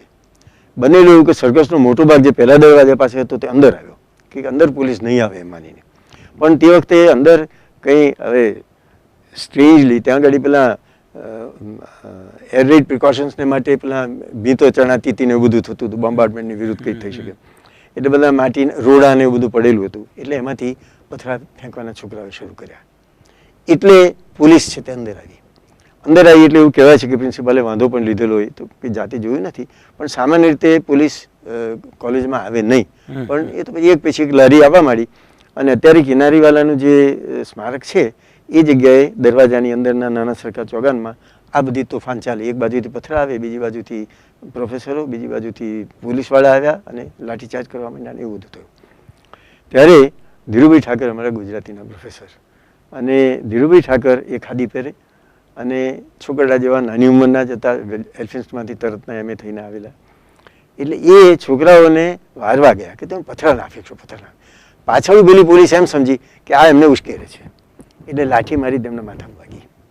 અને એ સીન અમે ઉપર ઊભે હું ઉપરની બાલ્કનીમાં ઊભો હતો ત્યાંથી મેં જોયો. ત્યાંથી પછી તો ધીરુભાઈ તો બેભાન થઈ ગયા હતા, એમને હોસ્પિટલમાં લઈ ગયા. તે બધી જાણીતી વાતો છે. અને તે જ વખતે જે ફાયરિંગ થયું એમાં કિનારીવાલા ગયા. કિનારીવાલા મારી ક્લાસમાં ભણતા. મને પરિચય નહોતો, બધા 150-200નો ક્લાસ છે, મહિનામાં કંઈ એટલા પરિચયો થયેલા નહીં, પણ એ મારી જ ક્લાસમાં ભણતા અને ત્યાં એ શહીદ થયા. પછી સ્મારક તો ઘણા વર્ષો પછી થયું, પણ એ પ્રસંગ એટલો બધો એક્સાઇટિંગ હતો. પછી અમે તો બધા બહુ ખચક્યા, વિરાઈ ગયા, કારણ કે આની સામે તો કંઈ ઉભા રહેવા એવું હતું જ નહીં. પછી સાંજે અમારા રેક્ટર હતા અંગ્રેજીના પ્રોફેસર, બહુ સારા હતા, બેનર્જી કેવું નામ હતું. એ હોસ્ટેલનું રાઉન્ડ લેવા આવ્યા અને અમે કહ્યું સાહેબ અમારી હવે સલામતી શું કરવું અમારે? તો કે તમે બધા ઘેર જતા રહો અને ફરી કોલેજ ખુલશે તો તમને જણાવીશું ને આવજો. પછી અમે ઘેર ગયા. પછી કોલેજ તો ખુલી જ નહીં આખી ટર્મ તો, આખી વર્ષ ગુજરાત કોલેજ. હા, પછી આખું વર્ષ તો ગુજરાત કોલેજ ખુલી જ નહીં. ગુજરાત કોલેજમાં માત્ર કેટલાક સરકારી નોકરોના, ન્યાયમૂર્તિઓના સંતાનોને એવા તેમાં થોડાક આવતા. પરીક્ષાઓ લેવી હતી ફર્સ્ટ યરમાં, 5-10 જણા બેઠા હશે. મને બરાબર યાદ છે. મને દલાલ સાહેબના પત્ની છે, એમણે કહ્યું કે લલિત દલાલ આપણા ચીફ સેક્રેટરી હતા, એમની પત્ની, એ પણ અમારા ક્લાસમાં હતા. એમણે કહ્યું કે હું તો જતી હતી ક્લાસમાં, કારણ કે મારા પિતાજી ન્યાયાધીશ હતા અને એ વર્ષે પાસ પણ થયેલા. પણ એ ભરોસો કંઈ રહ્યો નહોતો કે એ વર્ષ બચે. પછી મુંબઈ ગયો, બીજી ટર્મમાં મુંબઈ ગયો. અને મુંબઈમાં પણ મુંબઈ જતાં પહેલાં સુરતમાંથી, વડોદરામાંથી અમે ફોર્મ મંગાવેલા કે પછી સેકન્ડમાં આપણે નજીકમાં જઈએ. એ કોલેજે ફોર્મ જ મોકલાવી કે ગુજરાત કોલેજનો છોકરોમાં જોઈએ નહીં, કારણ કે આની મથરાવટી એવી થઈ ગયેલી કે આ રાષ્ટ્રીય ચળવળમાં એટલા બધા ઉદ્દંડ છે કે આપણે એ નથી જોઈતા. વિલ્સન કોલેજમાં સરકારે એટલું કરેલું કે ગુજરાત કોલેજમાંથી જેને એલ્ફિન્સ્ટનમાં જવું હોય તેને પ્રવેશ આપવામાં આવશે, કારણ કે ગવર્મેન્ટ કોલેજ એટલે. પણ એલ્ફિન્સ્ટનમાં મારે જવું નહોતું એટલે વિલ્સનમાં જતું. વિલ્સન તો પાદરીઓની કોલેજ, બધા ચીફ મેન હતા, જે મુખ્ય માણસો એ બધા સ્કોટલેન્ડના હતા. એમણે કહ્યું કે નહીં, અમદાવાદના ગુજરાત કોલેજના છોકરાને નહીં. ત્યારે મારા બનેવીએ ખાતરી આપી કે આ છોકરો તોફાન કરેલો નથી અને તમે એને એડમિશન આપો. એટલે હું પછી ત્યાં દાખલ થયો. એટલે ગુજરાત કોલેજની છાપ મુંબઈ સુધી ભેગી રહી કરી, ખાસ કરીને રાષ્ટ્રીય ચળવળ. એનું કારણ શું છે? એની પહેલા એક ઘણી જ મોટી હિસ્ટોરિકલ મુવમેન્ટ કહેવાય તેવી એ એસઆરસીની મુવમેન્ટ અહીંયા જે થયેલી, મારા દાખલ થયા તેના 2-3 વર્ષ પહેલાં, કે જેમાં એસઆરસી એટલે સ્ટુડન્ટ્સ રિપ્રેઝેન્ટેટિવ કાઉન્સિલે એમ કહ્યું કે પ્રિન્સિપાલને અમારી મંજૂરી હોય તો જ અમારી મિટિંગમાં બેસી શકે, નહીં તો નહીં. અમે કહીએ ત્યારે જ રજા પાડવી જોઈએ, એ વગેરે વગેરે. અમુક અમારા ડિસિઝન્સ છે એ પ્રિન્સિપાલ ફેરવી શકે નહીં. અને એના પર તો હડતાલ પડેલી ને આગેવાનોને પણ, ગામના આગેવાનોને વચ્ચે પડવું પડેલું ને એવું બધું થયેલું. એ બહુ જ પ્રસિદ્ધ હડતાલ હતી. 3 માણસો એમાંથી ડિસમિસ થયેલા. એમાંના એક મારા મિત્ર પણ હતા, જે તે વખતે ફર્સ્ટ યરમાં ભણતા મારા. એટલે એ તે વખતની બધી મથરાવટી એવી હતી કે આ ગુજરાત કોલેજમાં તે વખતે બનતા સુધી પ્રિન્સિપલ શિરાઝ હતા, હું ભૂલતો ના હતો. અને રાષ્ટ્રીય ચળવળની તો અહીંયા ગાંધીજીની અસરો તો હતી જ. એટલે એને લીધે મથરાવટી એવી હતી કે ગુજરાત કોલેજમાં તોફાની છોકરા હોય, રાજકારણી હોય. પછી વિલ્સન કોલેજમાં પૂર્ણ BA સુધીનો અભ્યાસ. વિલ્સન BA સુધી, MA સુધી. MAમાં પણ વિદ્યાર્થી વિલ્સનનો, પણ પીરિયડ બધા યુનિવર્સિટીમાં ભરાતા, એટલે શિક્ષકો યુનિવર્સિટીના. પણ વિલ્સન કોલેજે વળી બહુ જુદો જ અનુભવ હતો. મને પહેલે જ દાડે હું ગયો, એક ગુજરાતમાં એક હું કમનસીબી એને કહીશ કે મેટ્રિકમાં પાસ થાય ત્યારે છોકરાઓ વિચાર કરતા કે કઈ કોલેજમાં જવું, તો એમ કે વડોદરામાં જઈએ તો સૌથી વધારે મજા આવે. કારણ કે મજાનું એક પાસું એ હતું કે ક્લાસમાં તોફાન ક્યાં સૌથી વધારે થાય છે, એટલે સૌથી વધારે તોફાની કોલેજ હોય તે સારી. એટલે વડોદરામાં સૌથી વધારે તોફાન થતું તે જમાનામાં. ગુજરાત કોલેજમાં થતું, એલડીમાં ઓછું થાય પણ ગુજરાત કોલેજમાં થતું, સુરતમાં થોડું થતું. એટલે આ કોલેજોની બધી આવી નામચીન કોલેજો હતી. અને મેં અહીં તો જોયેલું જ ગુજરાત કોલેજમાં કે ક્લાસમાં ઘણો અવાજ થાય, કોઈ સાંભળે નહીં, પ્રોફેસરોને સાંભળે. ધીરુભાઈ ઠાકર અમારા પ્રોફેસર હતા, એમને માટે ઘણો આદર છે, પણ એમને ક્લાસરૂમમાં અમે બહુ સાંભળ્યા નથી. અમારા સારામાં સારા શિક્ષક હતા, ઇન્ટરેસ્ટિંગ બોલતા હતા. એટલા જો સાંભળતા હોય કોઈને પણ તો દાવર સાહેબને. અને દાવર સાહેબ એટલે ક્લાસમાં દાખલ થાય ને પિન ડ્રોપ સાયલન્સ. એક છોકરો કંઈ ગડબડ કરે નહીં. પહેલે જ દિવસે તોફાન કેવી જાતના કરવાના કે દાવર સાહેબ પહેલું જ લેક્ચર આપવા આવ્યા, પહેલે દિવસે મને બરાબર યાદ છે, ખુરશી ટેબલ ઉપર મૂકેલી કોઈ છોકરાએ. હવે દાવર સાહેબ બેસીને બોલે, એ ઊભા થઈને આમ. એટલે એ આવ્યા, એમણે જોયું કે આ ખુરશી ઉપર મૂકેલી છે, એમની ઉંમર તો થઈ જતી તે વખતે. એટલે એ છે તે ટેબલ ઉપર બેસી ગયા અને એમનું પહેલું લેક્ચર ટેબલ ઉપર બેસીને અમે સાંભળ્યું. લેક્ચર પૂરું થયું ત્યારે એમણે કહ્યું, ભાઈ જુઓ, આ તમે ખુરશી આના પર મૂકી છે, એમાં શું ફાયદો થયો? મને તો ઊભા રહીને બોલવાની ટેવ નથી, બેસી કરી શકતો નથી, આ ટેબલ પર બેસવું પડ્યું. એમાં તમને શું ફાયદો ને મને શું ફાયદો? માટે આવું ના કરવું, બસ. આ સિવાય એમને કંઈ કહેવું પણ પડ્યું નથી. બીજી વખતે આવે તો કોઈ સવાલ જ નહીં. એ દાવર સાહેબ સિવાય અમે કોઈને સાંભળ્યા નથી. જે કોઈ પ્રોફેસર આવે કંઈ ને કંઈ તોફાન, કોઈ નામ ઓછું, કોઈ નામ વધારે. ઇવન આપણા જે ગુજરાતીના સાક્ષર હતા રાવળ સાહેબ, અનંતરાય રાવળ, એ બહુ મોટા સ્કોલર ગણાય, ઘણા અભ્યાસી ગણાય, પણ એમને અમે બહુ સાંભળ્યા નથી. કારણ કે કંઈ ને કંઈ ગડબડો ચાલતી જ હોય બધી ક્લાસમાં. અંદર અંદર વાતો થતી હોય, બોલાતું હોય, કોઈ ઘાંટા પાડતું હોય, કોઈ જાત જાતના અવાજ કરતું હોય. એકાદ વાર મેં પણ અવાજ કરેલો અને મને પણ ક્લાસની બહાર કાઢેલો. સારા દિવસે મેથેમેટિક્સનો ક્લાસ હતો, એટલે હું ક્લાસની બહાર નીકળ્યો, મને એમણે ઊભો કર્યો એટલે આપણે જાણ્યું કે પકડાઈ ગયા એટલે હવે શિક્ષા થવાની. એટલે ક્લાસની બારણાની પાસે હતો તે નાસી ગયો હું તો. એટલે મારા ગયા પછી પ્રોફેસરે કહ્યું કે પણ હું એને ઓળખું છું બરાબર છોકરાને, હવે ફરી એને લેબમાં પકડીશ. પણ લેબમાં તો હું જતો જ નહોતો, હું તો સાયન્સનો વિદ્યાર્થી જ નહોતો. પણ એમ સમજ્યો કે આ કરવા જેવું નથી. અને જ્યારે વિલ્સન કોલેજમાં જતો ત્યારે મને મોટું રિવિલેશન થયું કે આ કેવી કોલેજ કે ક્લાસમાં કોઈ છોકરો બોલતો જ નથી, બધા જેમ સ્કૂલમાં હતું તેવું થઈ ગયું એમ. પણ ટીચર્સમાં કેટલાક બહુ જ સારા અને કેટલા બધા સારા નહીં. કમનસીબે જે સ્કોટલેન્ડના 2-3 શિક્ષકો હતા, અંગ્રેજી શીખવાડતા હતા, એમના ઉચ્ચારો સમજાય નહીં. મને તો ખાસ કરીને મુંબઈના છોકરાઓ સમજતા હશે. એટલે એ મિક્સડ પેલું કોકટેલ જેવું હતું. પણ સંસ્કૃતના સારામાં સારા પાછા ત્યાં મળ્યા કે અમારા પ્રોફેસર હતા સંસ્કૃતના, એ ખૂબ વિદ્વાન અને ઘણા સારા હતા. લોજિકના અમારા ઘણા સારા શિક્ષક હતા. એક ચોકસી કરીને પારસીના, અંગ્રેજીના ઘણા સારા હતા. સાયન્સમાં હતા, બીજા આપણે મારે સંબંધ નહોતો. બીએ વિથ ઇકોનોમિક્સ કર્યું. એ કેવી રીતે થયું સાહેબ? ઇકોનોમિક્સમાં કેમ? ઇકોનોમિક્સ એટલે કંઈક વિચિત્ર એવી વાત. સાચું પૂછો તો વોકેશનલ ગાઈડન્સ જેવી કોઈ બહુ વસ્તુ તે જમાનામાં હતી નહીં. અને ઇન્ટરમાં પાસ થયો ત્યારે પિતાજીએ તો બહુ સરસ શિક્ષકના જેવો પાઠ આપ્યો કે સાયન્સમાં જવું હોય તો આ થાય, ઇજનેર થવાય, સાયન્સ ગુજરાતીમાં અત્યારે આર્ટ્સમાં જવું હોય તો આ વિષયો લેવાય, આમ તેમ તારે જે નક્કી કરવું હોય તો કર. એટલે ફર્સ્ટ યરના ઇન્ટરનો તો સવાલ નહોતો, પણ ઇન્ટરમાં પાસ થયો પછી કંઈક મનમાં એવો વિચાર આવ્યો કે આપણે ઇકોનોમિક્સ લીધી હોય તો નોકરી વધારે જલ્દી મળે, વધારે સારો વિષય કહેવાય નોકરી લેવા માટે. જ્યારે સંસ્કૃતમાં હવે ભવિષ્ય શું છે સંસ્કૃતનું કંઈ ખબર નથી. અંગ્રેજીનું પણ એવું, અંગ્રેજી સારું હતું પણ અંગ્રેજી તો આઝાદી વહેલી મોડી આવશે, કારણ કે આઝાદી તો હું ભણી રહ્યો પછી આવી, પણ પછી અંગ્રેજીનું શું રહેશે એ કંઈ ખબર નથી આપણને. એટલે એના કરતાં ઇકોનોમિક્સ સારું, કે જરા દુનિયાદારીનો પણ વધારે ખ્યાલ આવે. સાચું પૂછો તે એ ફળ્યું નહીં, કારણ કે સંસ્કૃતનો તો ઇન્ટરમાં પ્રાઇઝ જવા દઈને, કારણ કે સંસ્કૃતમાં મેં બીજો નંબર તો જોયો જ નથી કદી. એટલે જ. પણ સંસ્કૃતમાં પ્રાઇઝ જવા દઈને, કારણ કે હું સંસ્કૃત બીએમાં લઉં તો જ પ્રાઇઝ મળે એવું હતું, એ જવા દઈને પણ ઇકોનોમિક્સ લીધું. પણ કમનસીબે શું થયું કે હું બહુ સેલ્ફ મોટિવેટેડ માણસ નથી, એટલીસ્ટ તે જમાનામાં તો ઓછો જ હતો. સર્વિસમાં આવ્યા પછી થોડું થયું, પણ એટલે શું થયું કે મને કંઈક અવલંબનનો આધારની જરૂરત હોય એવું કંઈક મારું વ્યક્તિત્વ હતું. અને શિક્ષકો તે ઇકોનોમિક્સમાં સારા મળ્યા નહીં, એટલે એમાં રસ પેદા ન કરી શક્યા.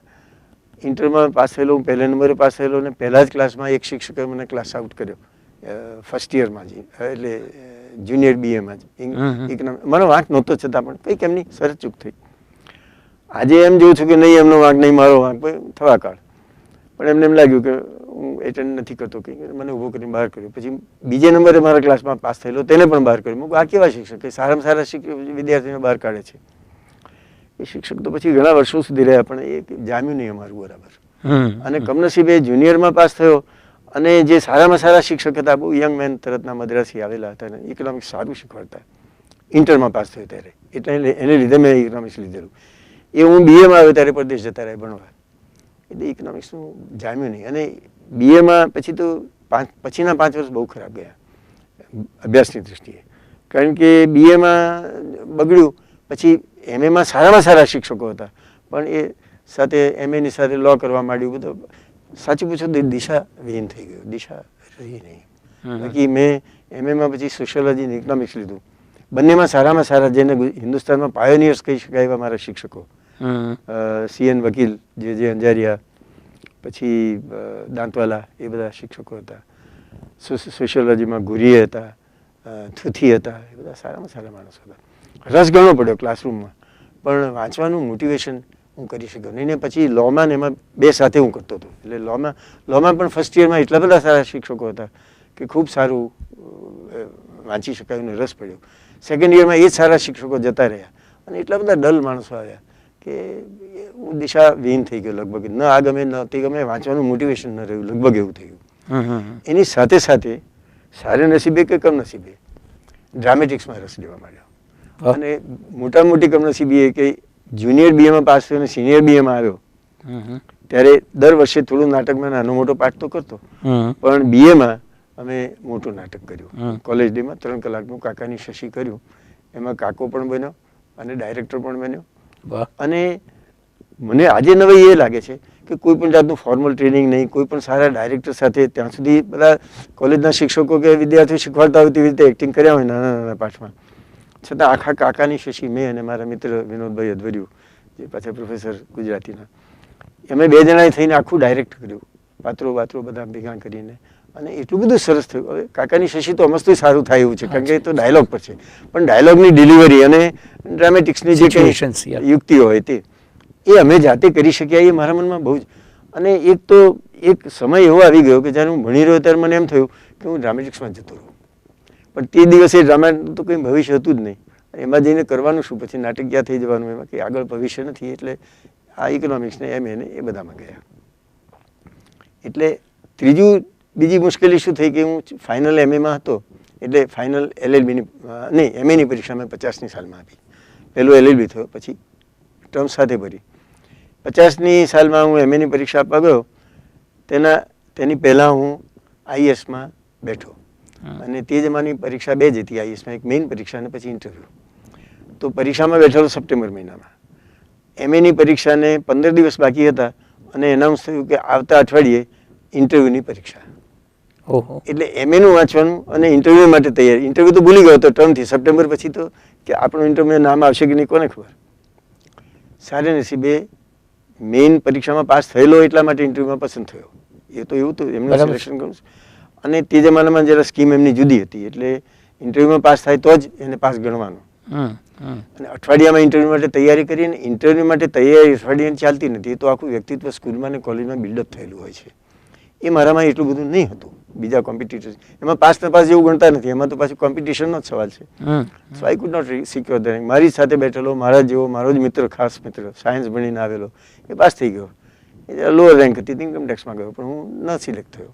એટલે ન MAનું બરાબર થયું, ન IASમાં આવ્યા. એટલે પછી MA થયા પછી હવે શું કર્યું સવાલ થયો. પણ કોલેજ જીવનમાં કેટલીક બીજી બાબતો જે ખાસ ધ્યાનમાં આવે અને જે મને યુનિવર્સિટીમાં ગયો ત્યારે એ વસ્તુઓ મને કામમાં આવી. એવી વસ્તુઓ કે PA વાડિયા કરીને અમારા એક પ્રોફેસર, જે બહુ વયોવૃદ્ધ થયેલા, વાઇસ ચાન્સેલર પણ થયેલા, પછી રિટાયર થઈ ગયા મારા વખતમાં જ. એમને ઘેર એક ઇન્ટર રિલિજિયસ સ્ટુડન્ટ્સ ફેલોશિપ, એવું બહુ મોટું નામ પણ કહેવાય, વાડિયા ગ્રુપ. એ વાડિયા ગ્રુપ દર ગુરુવારે એમને ઘેર મળે. કેમ્પ્સ કોર્નર પાસે નજીકમાં રહે.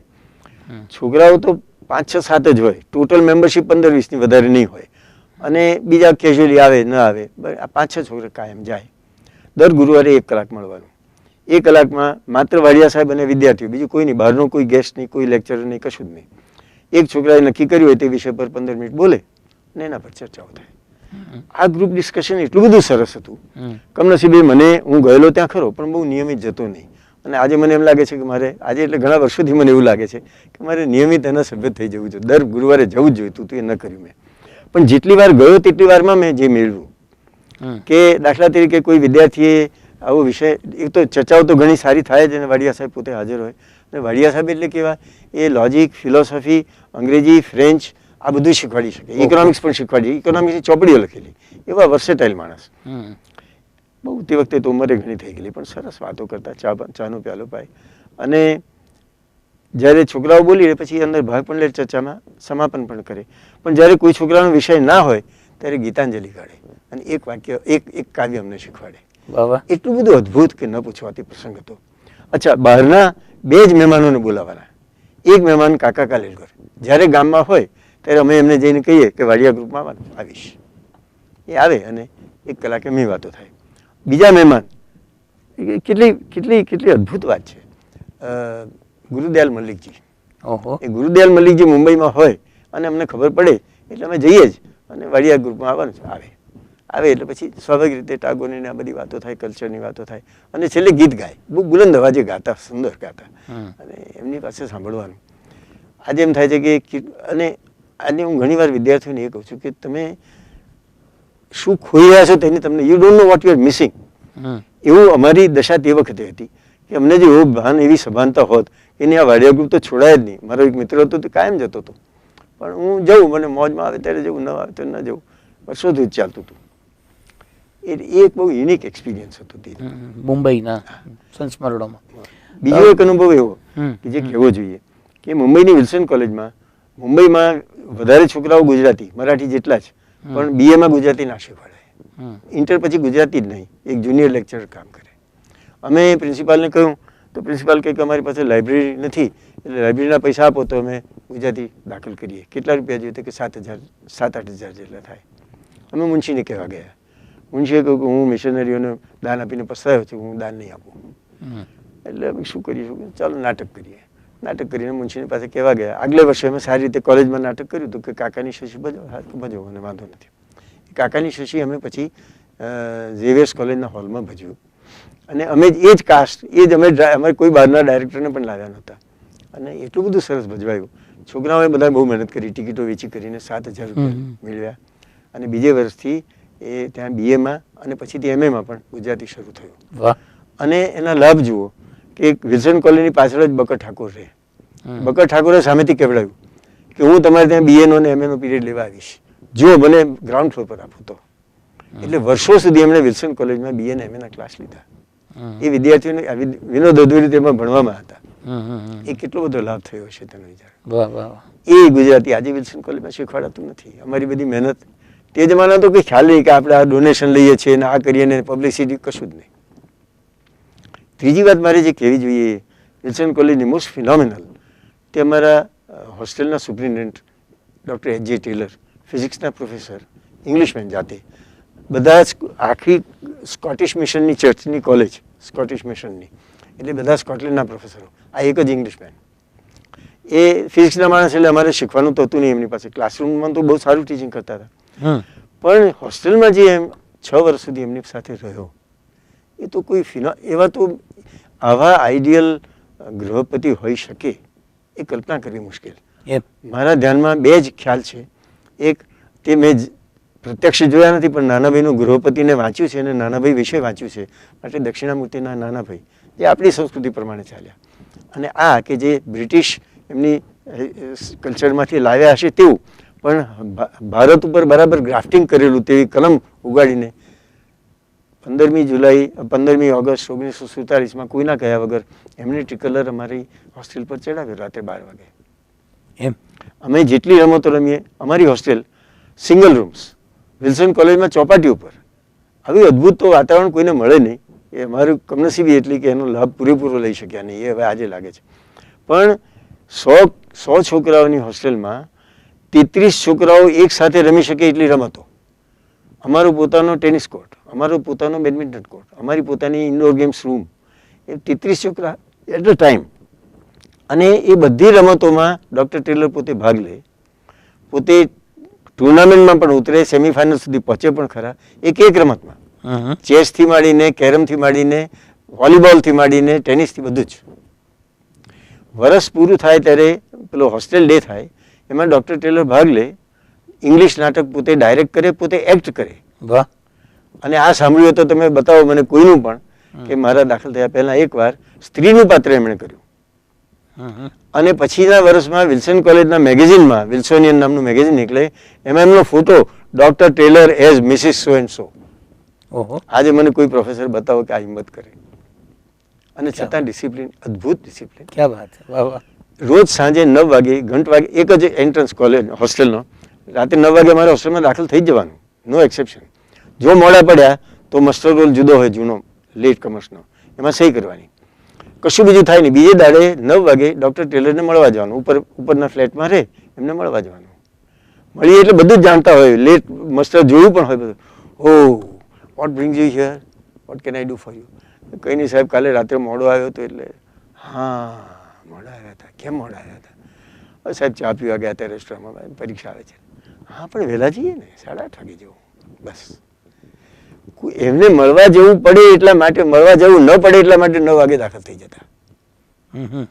અચ્છા, તમે એ કલ્પના કરી શકો છો કે રૂમનું ઇન્સ્પેક્શન થાય દર વર્ષે, અને તે એવી રીતે ઇન્સ્પેક્શન થાય કે આ રૂમમાં બધું સ્વચ્છતા છે કે નહીં, સાફસૂફી છે કે નહીં, એની ગ્લાસની વિન્ડો પેન્સ એના પર ધૂળ પડેલી છે કે નહીં, તમારા છોકરાની પથારીના ગાદલા, ખાટલા અમને આપતા, એ ગાદલામાં માખણ છે કે નહીં, ગાદલું ઊંચું કરીને જુએ માખણ છે કે નહીં, સૂક્ષ્મદર્શક કાચ લઈને જુએ કે હા, પછી એમ કે હા માખણ તો નથી પણ ઈંડા છે ખરા. અને એટલે દવા અમને પેલે માખણ પેલે પંપ આપતા, એટલે ઇન્સ્પેક્શન પાછું પહેલેથી કહીને આપવાનું, પ્રોગ્રામ હોય આખું પહેલી ટર્મનો. અને એમાં માખણ એમ કે માખણ મારવાની દવા પણ આપતા, એટલે અમે સાફસૂફી બંધી કરીએ. માખણ તો જતા રહે, મરી ગયા, પણ પેલા ઈંડા તો હોય.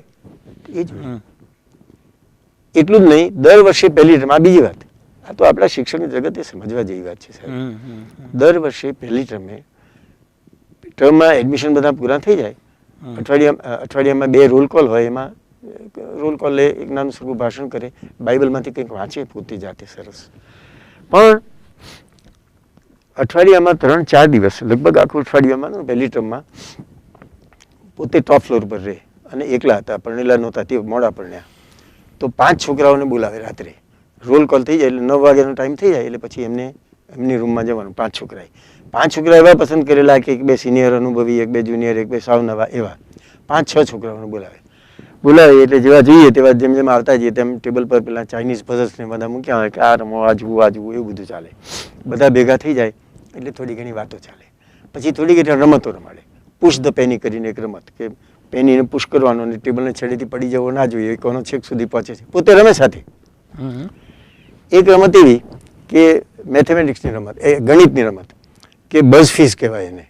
એટલે એકથી આંકડા બોલવાના, 1, 2, 3, 4, 5, 6 દરેક જણ બોલે. 2 જણા હોય, 4 જણા હોય, ગમે એટલા બોલી શકે. પણ એમાં 5 આવે ત્યારે બઝ બોલવાનું, 5 અથવા 5નો મલ્ટિપલ, 7 આવે અથવા 7નો મલ્ટિપલ, અથવા 7નો આંકડો છેલ્લો આવે ત્યારે ફીસ બોલવાનું. હવે 1, 2, 3, 4 બસ, 5, 6 ફીસ. આ ક્યાં સુધી ચાલે છે, કેટલા આંકડા સુધી ચાલે છે એ જોવાનું. એટલે અમે બધા તો આઉટ થઈ જાય, 25-30માં તો ઘણા ખરા આઉટ થઈ જાય. એમ કહેવાતું હતું કે બીજા ફિઝિક્સના પ્રોફેસર દાભોલકર, એને ટેલર બોલે તે જોવા જેવું હતું. 200, 300, 400 સુધી પહોંચતા, એમ સાંભળેલી વાત. પણ આ રમત તો મેં ઘણી સાંભળી. સારું, આ રમત પૂરી થાય એટલે પછી ગીત ગવડાવે. ગીત તો લગભગ નર્સરી જેવા હોય, ઇંગ્લેન્ડમાં તો એ ગાતા હશે. પેલો બાળક old McKenzie head of EIA ને બધા બહુ જાણીતા. પણ એની ખૂબી એ છે કે પોતે સિગાર પીતા. એ સિગારની બોક્સમાંથી મેન્ડોલિન જેવું બનાવેલું, એ પોતે વગાડતા જાય, ગાતા જાય, અમે ઝીલતા જઈએ. 11 વાગ્યા સુધી આ ચાલે, 2 કલાક. અને એક પહેલી ટર્મમાં એક વિદ્યાર્થી આમાં આવી ગયો હોય. વાહ વાહ. આ તો કોઈ અદ્ભુત વાત હતી. અમારા દરેકનું બેકગ્રાઉન્ડ એ જાણે, ક્યાંથી આવે છે, કયા ગામમાંથી, મા બાપ શું કરે છે, આ તે બધું એમને ખબર હોય. એટલે આજે આપણે જે મેન્ટોરિંગના નામે વાત કરીએ છીએ કે મેન્ટોરિંગ કરવું જોઈએ, એ આ એક પ્રકારનું મેન્ટોરિંગ હતું કે 5 વ્યક્તિઓનો પૂરો પરિચય. સાહેબ, પછી તો હું એજ્યુકેશન સોસાયટીમાં રહ્યો, હોસ્ટેલના રેક્ટર્સ હોસ્ટેલમાં તો રહેતા જ નથી, હોસ્ટેલની મુલાકાતે લેતા નથી, સાંજે દિવસના ભાગમાં જઈ કોલેજમાંથી છૂટીને અડધો કલાક ફરીને આવતા રહે, એનો કોઈ અર્થ જ નથી. આ તો આથી વધારે વાત બાબુભાઈ જસભાઈ જ્યારે આ હોસ્ટેલમાં રહેલા અને એમને પોલીસ પકડીને લઈ ગઈ, કારણ કે એ ત્યાંથી પેલી સ્વરાજ પત્રિકાઓ બધી વેચતા હતા. એ અને ધીરુભાઈ મણિભાઈ આપણા અહીંના વાઇસ ચાન્સલર બે ભેગા એક રૂમમાં રહેતા હતા. 30ની સાલની વાત. ત્યારે ડૉક્ટર ટેલર ત્યાં આગળ સુપ્રિન્ટેન્ડન્ટ હતા.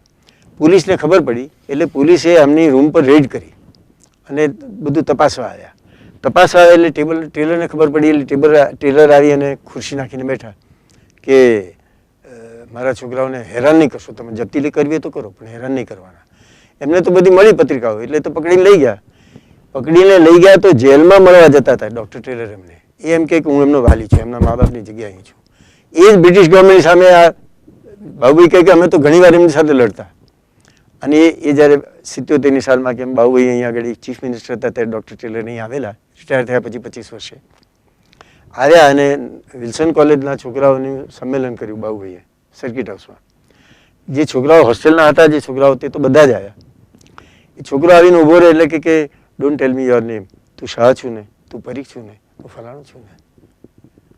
મને તે જ અરસામાં એ કેરાલમાં આવ્યા હતા અને હું કેરાલમાં એમને મળ્યો હતો.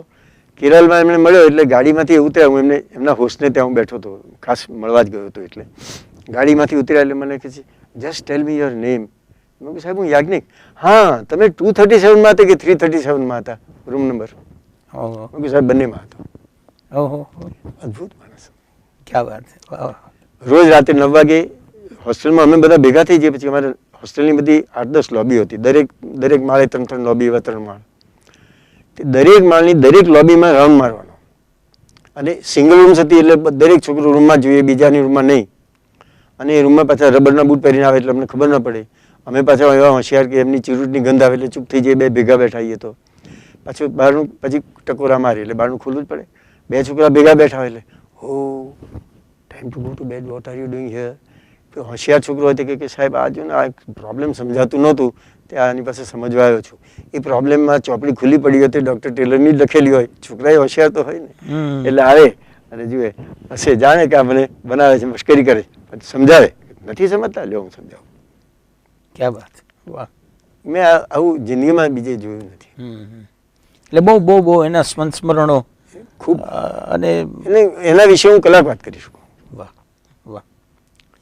યાજ્ઞિક સાહેબ, આઈએએસની પેલી એક તક તો છૂટી ગઈ હતી અને આપે કહ્યું કે એમએ પણ નહીં થયું ને આ પણ નહીં થયું. પછી આઈએએસ તરફ તાત્કાલિક પાછું પ્રયાણ થયું? એ તો ખૂબી હતી. એ તો પેલું કરોલિયાને પેલા કિંગ કૃષ્ણ જેવું હતું.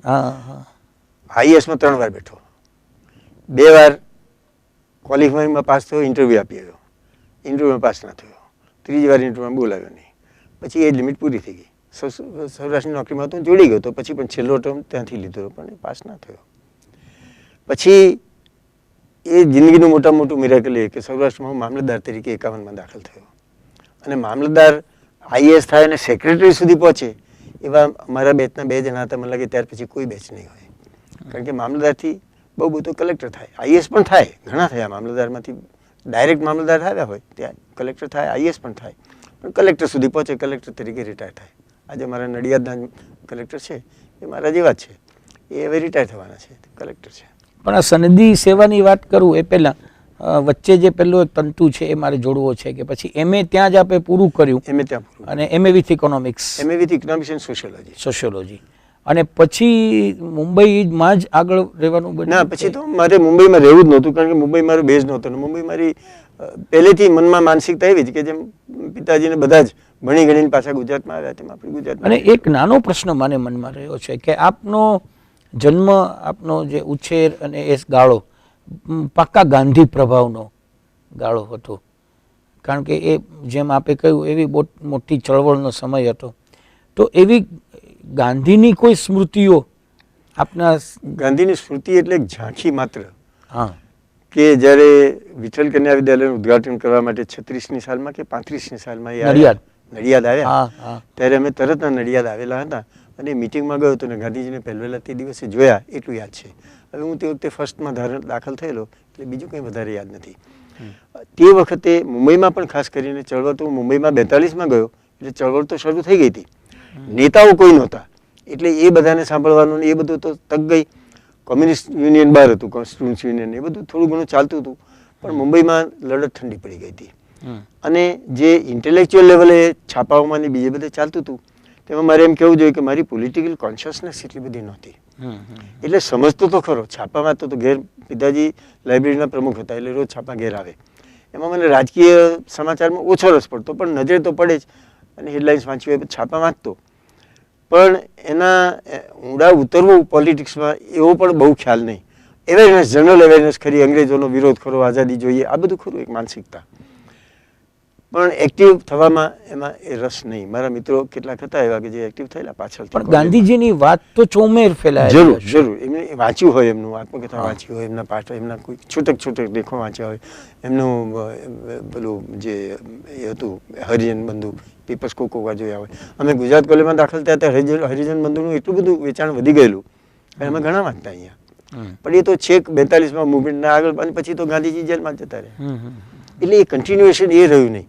એ પોલિટિકલ સભાનતા તો બહુ મોડી આવી, અને મોડી આવી ત્યારે તો સરકારમાં એટલો બધો રૂઢ થઈ ગયેલો હતો કે પોલિટિક્સને મેં બીજી દ્રષ્ટિથી જ જોયું છે અને સમજ્યો છું, પણ તે વખતે આઝાદ થઈ ગયા હતા એટલે અંગ્રેજોની સામે લડવાનું તો રહ્યું નહોતું, એટલે આખો પરિપ્રેક્ષ્ય બદલી ગયો. યાજ્ઞિક સાહેબ, આ લગભગ 1 કલાકની આપણી સંવાદ યાત્રા ચાલી, એમાં એવું લાગે છે કે જીવનનો પ્રવાહ અને પ્રવાહની સાથે કુલીનચંદ્ર યાજ્ઞિક એ બંને પ્રવાહની જેમ વહેતા ગયા છે. આપે કહ્યું એમ પ્રમાણે સંસ્કૃત પ્રત્યેનો આદર હતો અને લાગણી હતી, પણ ઇકોનોમિક્સ તરફ જવાનું બન્યું ને પછી પાછું ઇકોનોમિક્સમાં અનફોર્ચ્યુનેટલી જે ટીચર સપોર્ટ જોઈએ એ નહીં મળ્યો, છતાં આપે MA with economics and sociology કર્યું અને IASની પરીક્ષામાં 3 વખત પ્રયાસ, એટલે કરતાં ઝાડ કરોળિયો, અને અંતે IAS સુધીની યાત્રા આપની આગળ ચાલી.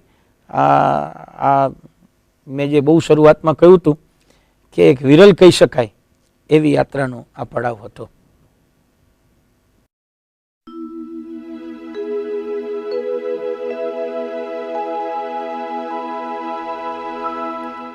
યાજ્ઞિક સાહેબ, આપની સાથેના સંવાદ યાત્રામાં IASની વાત ઉપર આપણે અટક્યા છીએ.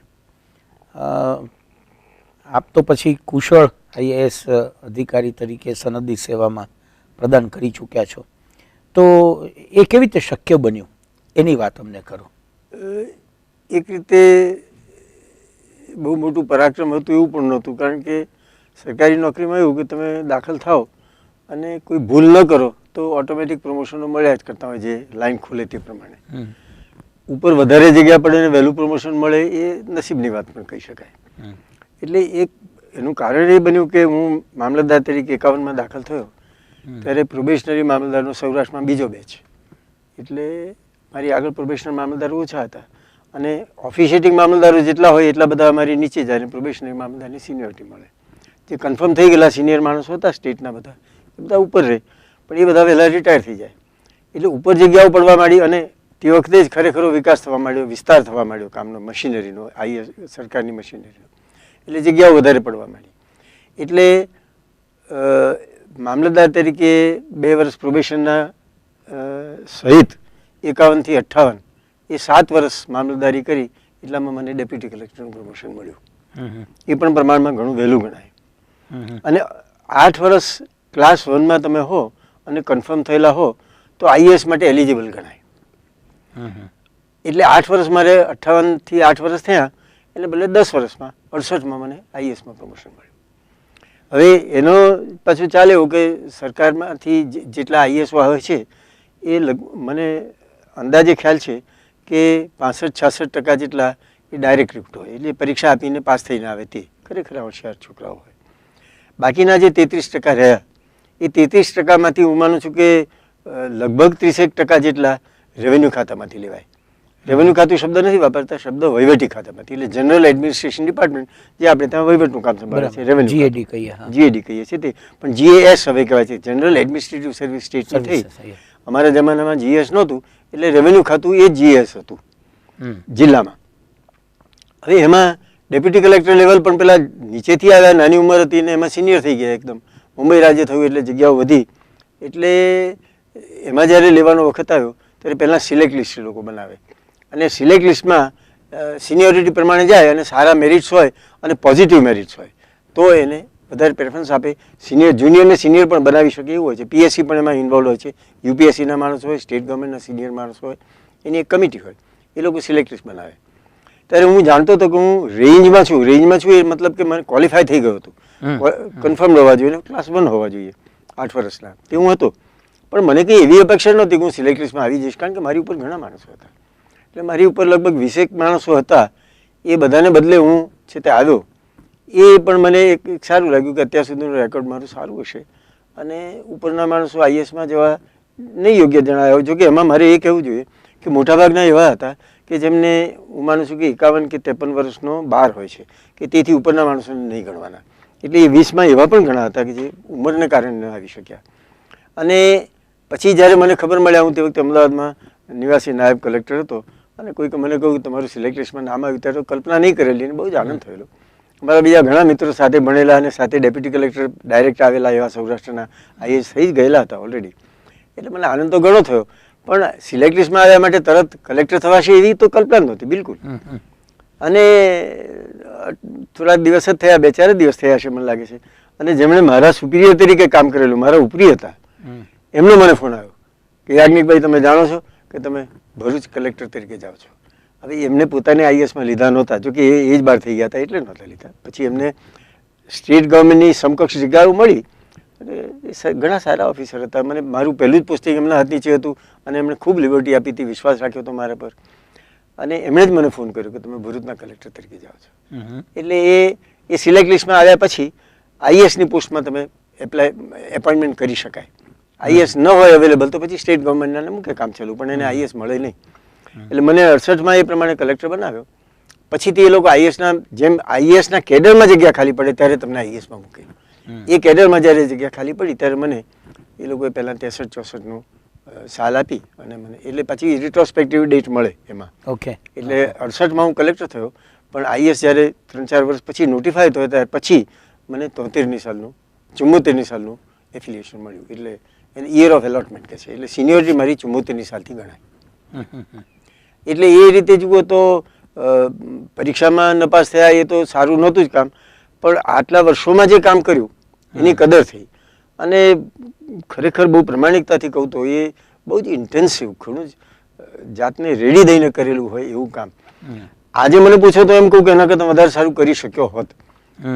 એ આખું જુદું પર્સપેક્ટિવ જોવાની નજર હવે બદલી છે. હા, પણ તે વખતે જે મારી સામે હતું, જેટલું મને ટ્રેનિંગ મળ્યું હતું, જેટલા મારા સરાઉન્ડિંગ, જેટલા મારા સુપિરિયર્સ પાસે હું શીખ્યો, એ બધું જોતા ખરેખર મારું કામ સારું હતું, માટે જ હું પસંદ થયો એવું મને લાગે.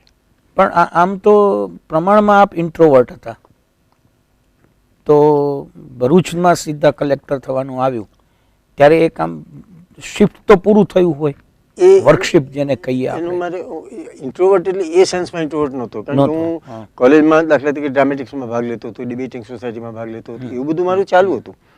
પણ કંઈક પહેલેથી એક મનમાં એવું કે મારા બહુ નજીકના મિત્રો હતા, એને પણ હું જાણે પેલા લોકો કહે છે ને કે આપણે ભાઈ જેવા છીએ, એવું હું નથી માનતો. એક ડિસ્ટન્સ, એક અંતર એવું હોય છે કે જેમાં સ્વત્વ એ જળવાય. એની મને આઈ એમ નોટ અ ફાઇટર, એટલે હું કોઈ જો લડી શકતો નથી. એટલે હું પહેલેથી એવી જાતની તૈયારી, મારો ફોર્ટ, મારો કિલ્લો એવો કવચ બનાવી રાખું છું કે મારા વ્યક્તિત્વ પર આક્રમણ ન થાય.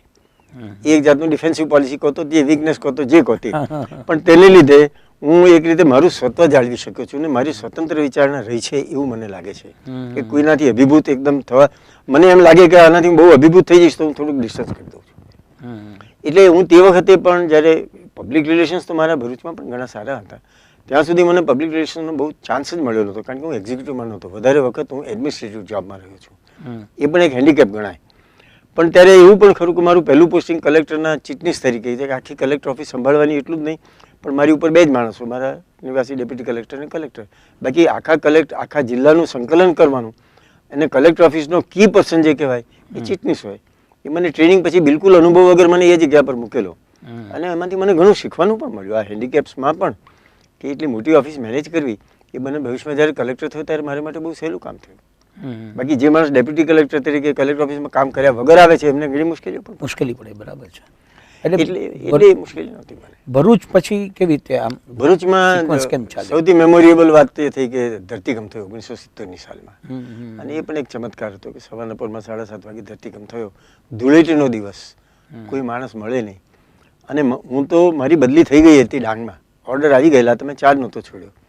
એ સંજોગોમાં મારે કલેક્ટરની એટલી બધી ફરજ બજાવવાની, પછી મહિનો તો મારે છોડીને જવાનું જ હતું.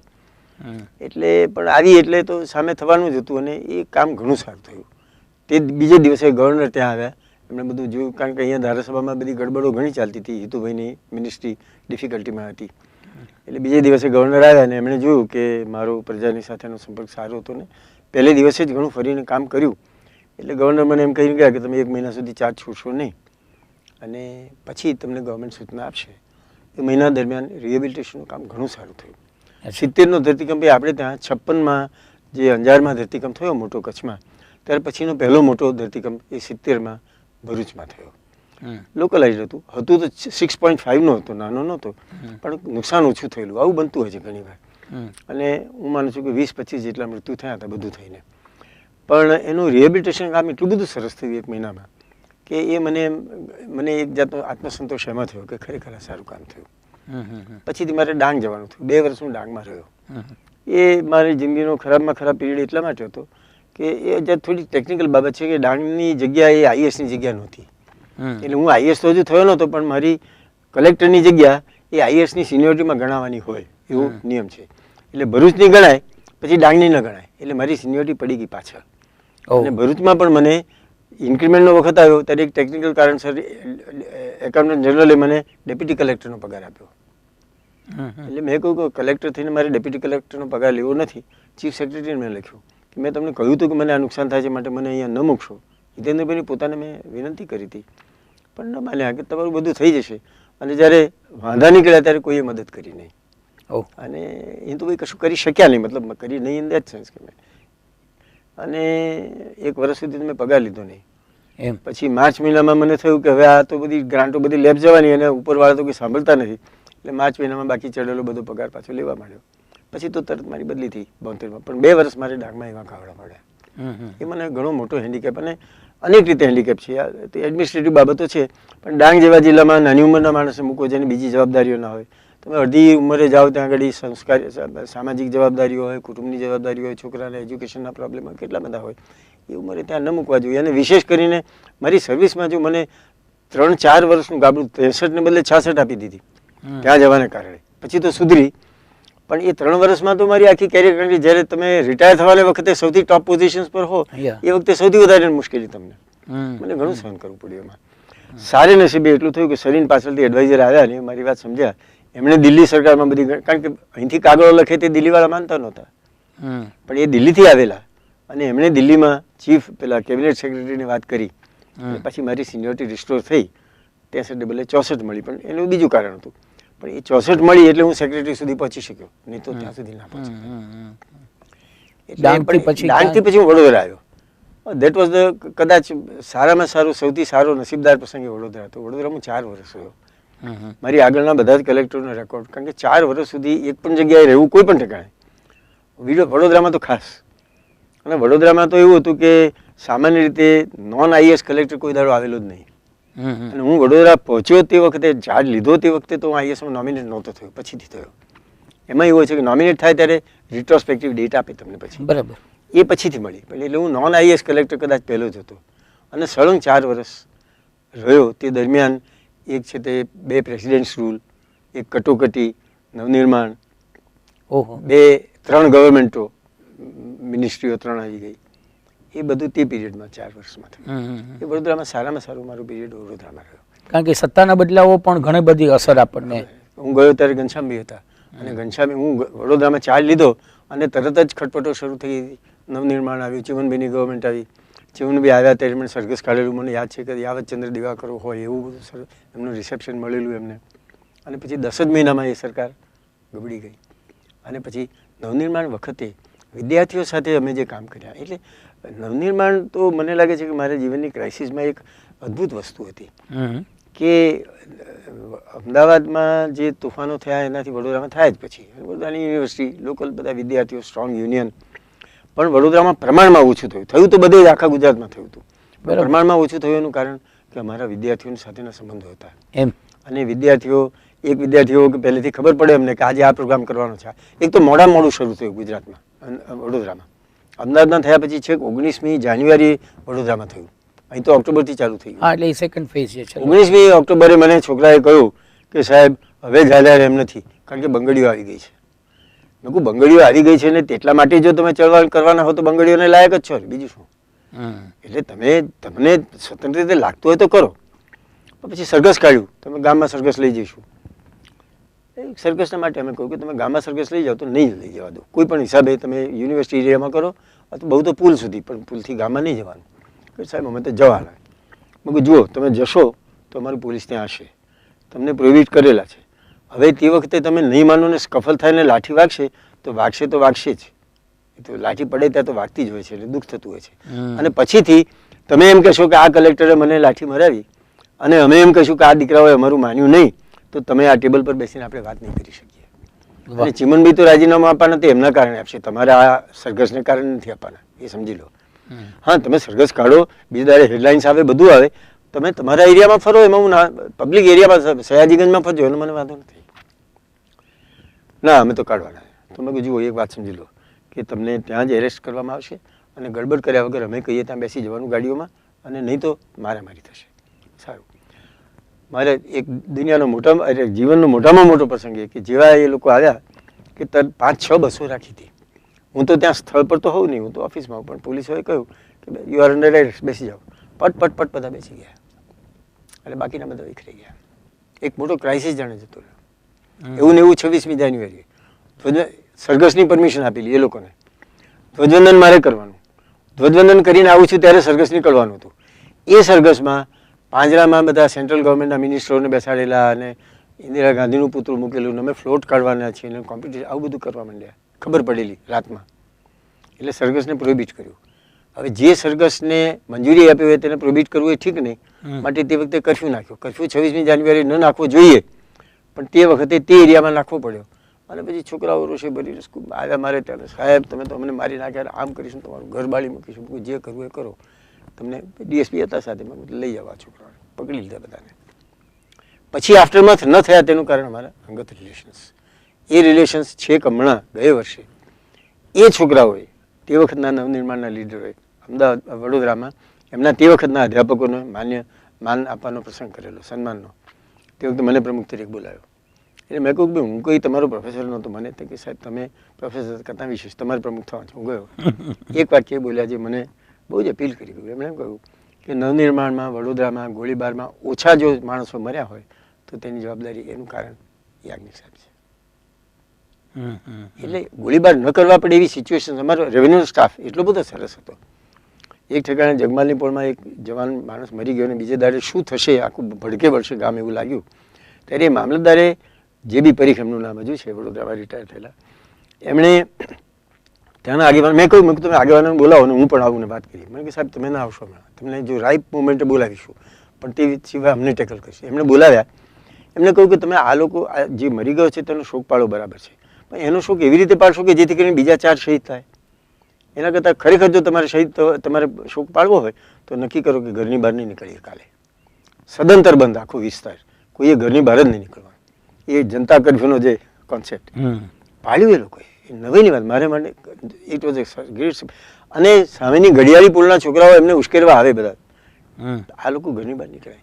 જગમાલની પોળમાં તોફાન ના થયું માટે ઘડિયાળી પોળવાળા કશું કરી શક્યા નહીં, કે જ્યાં છોકરો મરી ગયો ત્યાં નથી થતું, બીજા કોણ કરે? સચવાઈ ગયું. એવી એક દરગાહ હતી જુબિલીની સામે, 69ની સાલમાં રાઇટમાં એ દરગાહ તોડી નાખેલી.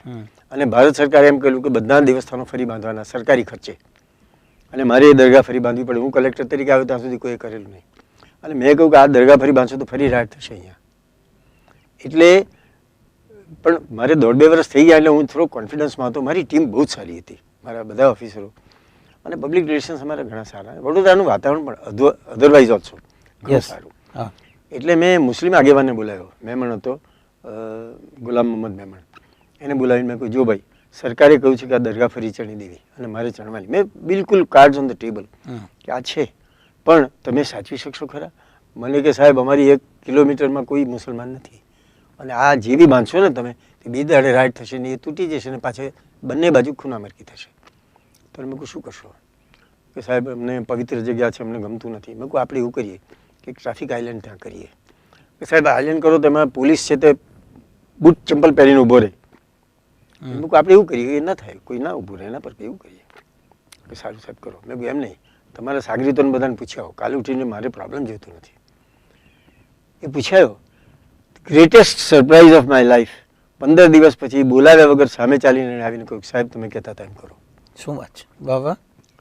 એ આજે એ ટ્રાફિક આઇલેન્ડ ત્યાં પછી હા તે વખતે કરવાનું ત્યાં સામે અમદાવાદી પોળવાળાએ તો તોડેલી.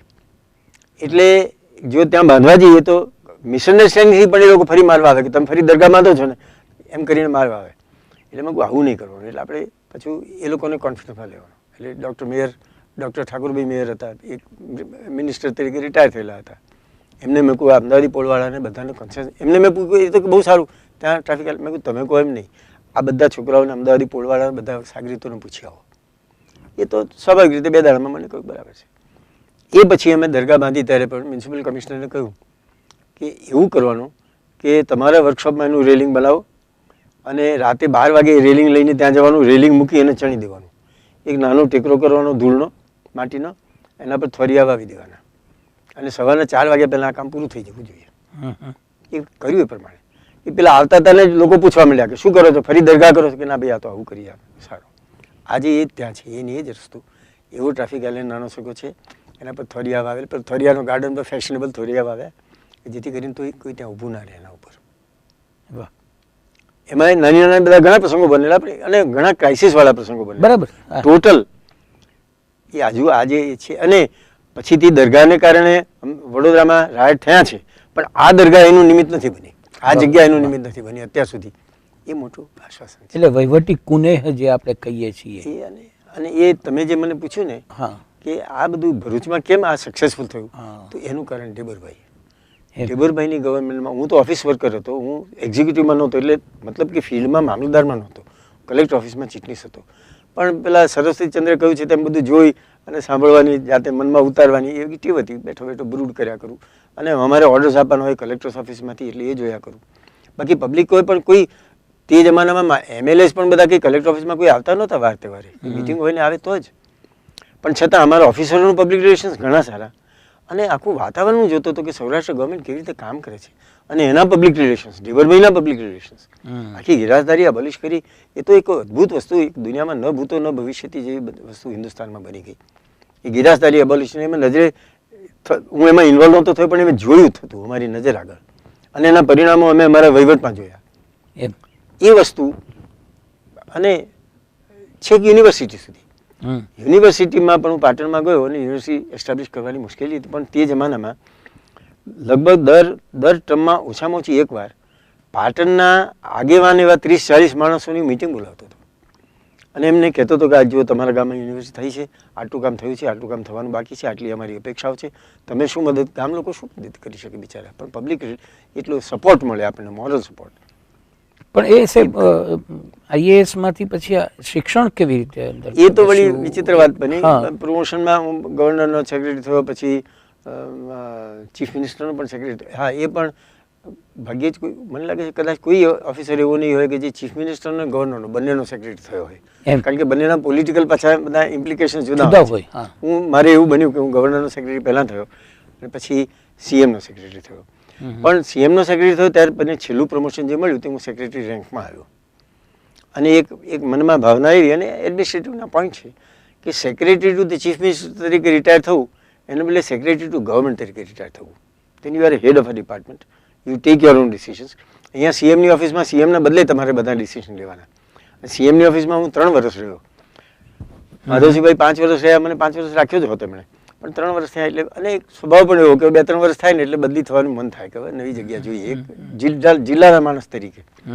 એટલે મેં કહ્યું મને હવે ડિપાર્ટમેન્ટમાં મૂકો તો સારું. તે વખતે એજ્યુકેશન ખાલી થતું હતું એટલે મને એજ્યુકેશનમાં મૂક્યો. મેં કહ્યું હતું, મેં કહું મને એજ્યુકેશન કરતાં રેવન્યુ વધારે ફાવે, પણ રેવન્યુ ખાલી નહોતું. મેં કહ્યું કે મારા મનમાં આદર્શ શિક્ષકની છાપ જુદી છે. મને શિક્ષણ બહુ ગમે છે, પણ આજના શિક્ષકો સાથે મારું રેપોર કેવો થશે મને ખબર નથી. પણ છતાં આ તો એડમિનિસ્ટ્રેટિવ જોબ હતું, એ જ ખાલી પડી એટલે ગયો.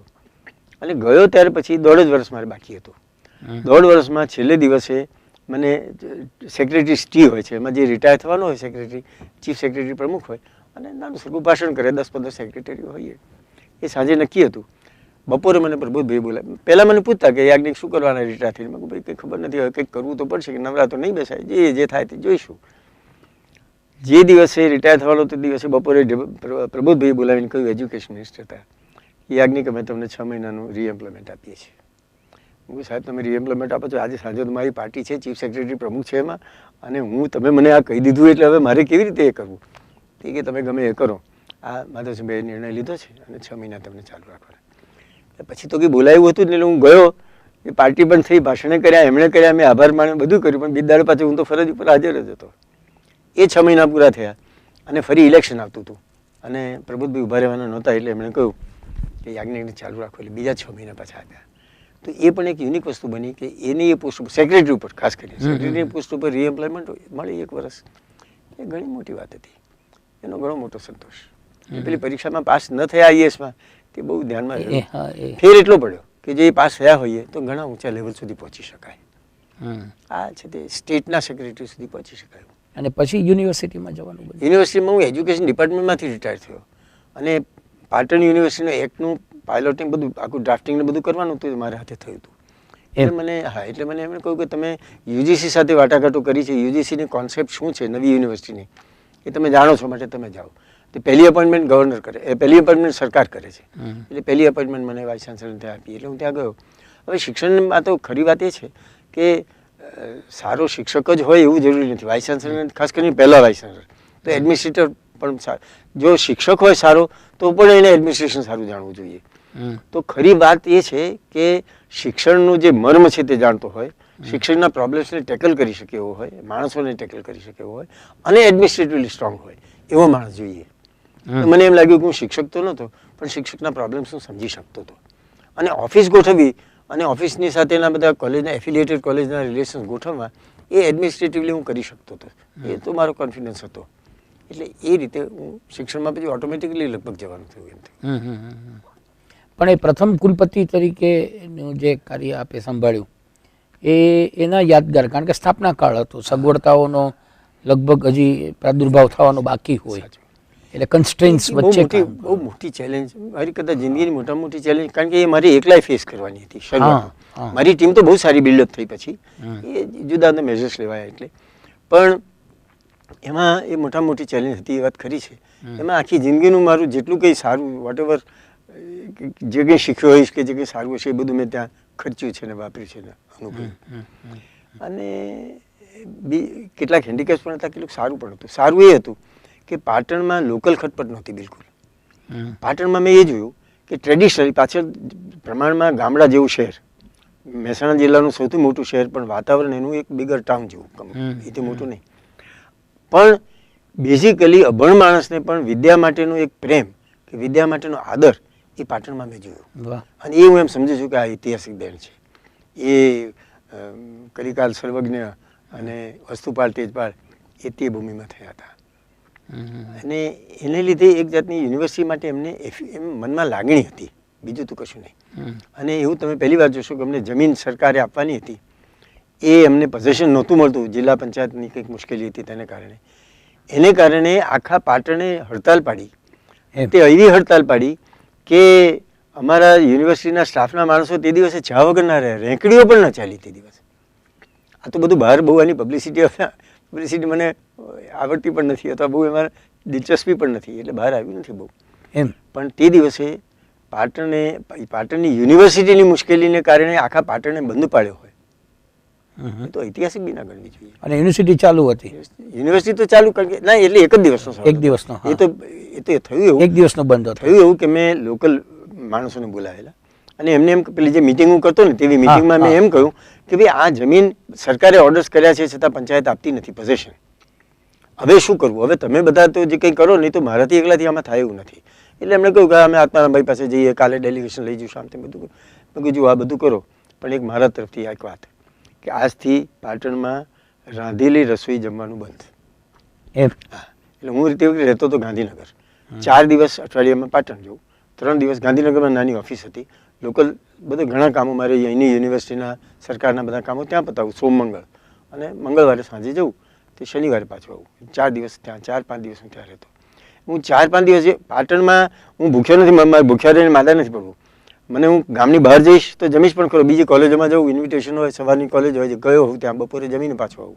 હું જમીશ. નડિયાદ અમદાવાદમાં જવું, મારે ઘેર તો હું જમીશ, પણ પાટણમાં હું રાંધેલી રસોઈ નહીં ખાઉં.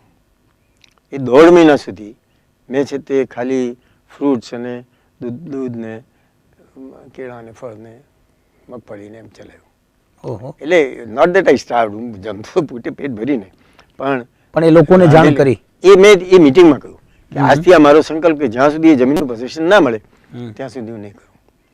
એ લોકોને બહુ સ્પષ્ટ થયો અને એમણે પછી ગામમાં હડતાલનું એલાન આપ્યું અને કેટલાક વિદ્યાર્થીઓને બધા ભેગા મળી અને પછી સામે પક્ષ જે માણસ ખાનગી જમીન એક્વાયર કરવાની હતી તેમાં મારો એક વિરોધી હતો વર્કર, એણે ગામમાં પ્રસાર કર્યો, પત્રિકા છાપી કે આ વાઇસ ચાન્સલર તો બાજુમાં ગામડે જઈને જમી આવતા હોય તો એ કોને ખબર, આમ તેમ આવું બધું લખેલું અંદર. અને એટલે તમારે હડતાલ ના પાડવી, પણ એને બધા પત્રિકા એની લીધી ખરી પણ કોઈએ પાડી નહીં. અને જડબે સલાક બંધ પાટણ. મેં કહ્યું તેમ લારીઓ પણ બંધ તે દિવસે.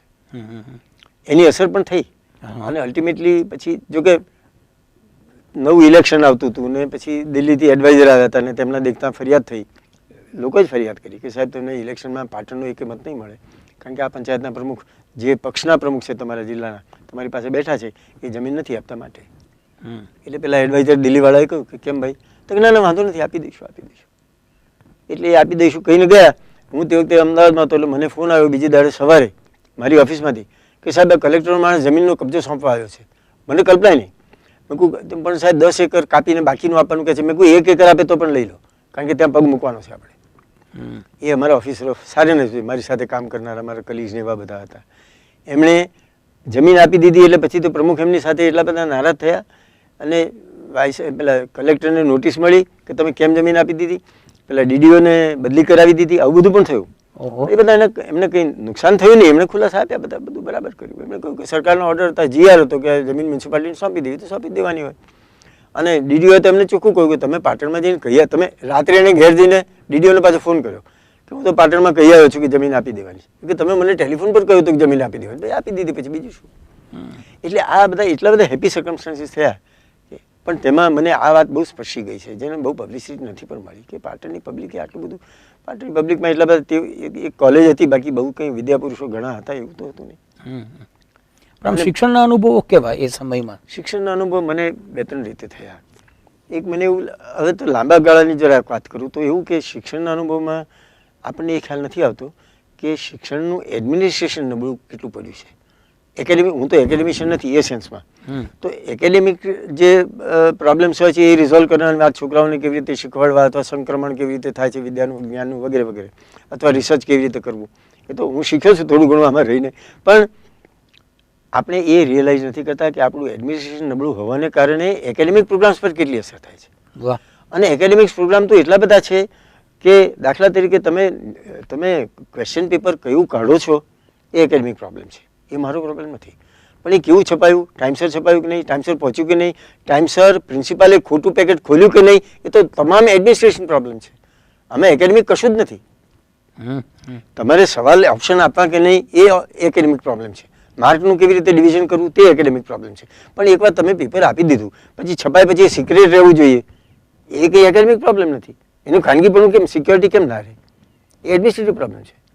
એ કમનસીબે આપણે ત્યાં આખા ક્ષેત્રમાં સરકારમાંથી માંડીને આપણા કેળવણીકારોને પણ એ ખ્યાલ નથી. આજે બધી જ યુનિવર્સિટીઓમાં જે એડમિનિસ્ટ્રેશન ચાલે છે તે શરૂઆતથી નંબર 1 થી શરૂ કરીને એડહોક ધોરણે ચાલે છે. સાચી વાત છે. કોઈની પાસે ઓફિસનું એડમિનિસ્ટ્રેશનનું મેન્યુઅલ નથી.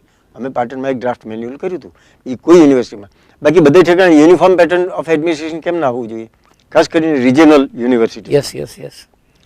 આ બહુ, અને તેને લીધે શું થયું છે એ બીજું કહું તમને કે પેલું ટીચિંગ વર્સેસ નોન ટીચિંગનો જે હિએટસ છે.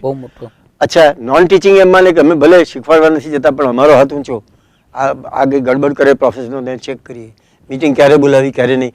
અને વાઇસ ચાન્સલરને પણ એમનું સાંભળવું પડે, કારણ કે રોજ એમની સાથે કામ કરવાનું. આ બધા એટલા બધા પ્રોબ્લેમ્સ છે મોટા કે કોઈને ખબર નથી.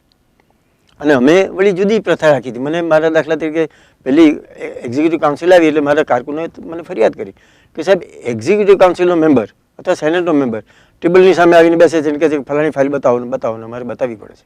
મેં ખબરદાર બતાવી તો તમારી નોકરી ઠેકાણે નથી. એ ફાઇલ માગે તો તમારે કોઈ પણ પ્રોબ્લેમ કોઈ તમે એમ કહો કે રજિસ્ટ્રારને જાઓ, રજિસ્ટ્રાર કહેશે તો ફાઇલ બતાવીશ. અને મારી પાસે આવે એટલે હું કહું કે તમને ફાઇલ જોઈએ તો હું ફાઇલ બતાવવા તૈયાર છું, કશું જ મારે ત્યાં ખાનગી નથી, પણ કારકુન પાસે જાઓ તો કારકુન નહીં બતાવે.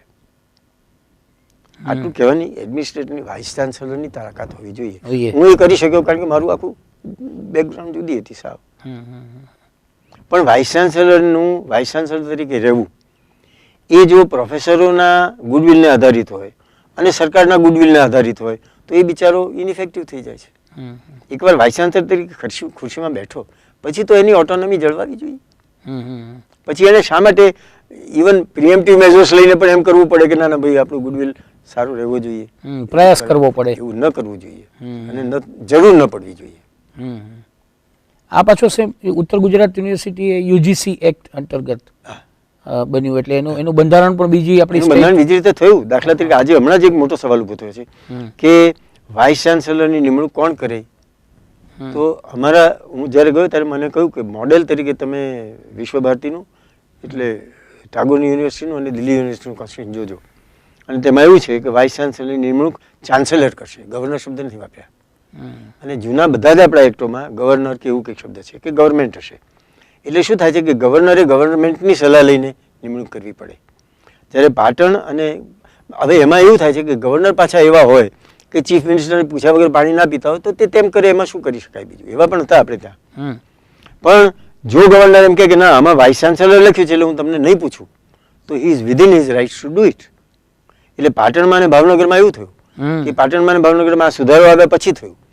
એટલે મને યુજીસીએ ચોખ્ખું કહેલું કે તમે વાઇસ ચાન્સલર લખો નહીં તો તમને માન્યતા નહીં મળે. ચાન્સલરની appointment chancellor we want to give more powers to the chancellor rather than to the government. એટલે ગુજરાતમાં ગમે તે હોય, પાટણમાં નહીં. એટલે હવે એનું પાછું રિવર્સ કરવાના મુવમેન્ટ ચાલે છે, એવો કાલે છાપામાં હતું.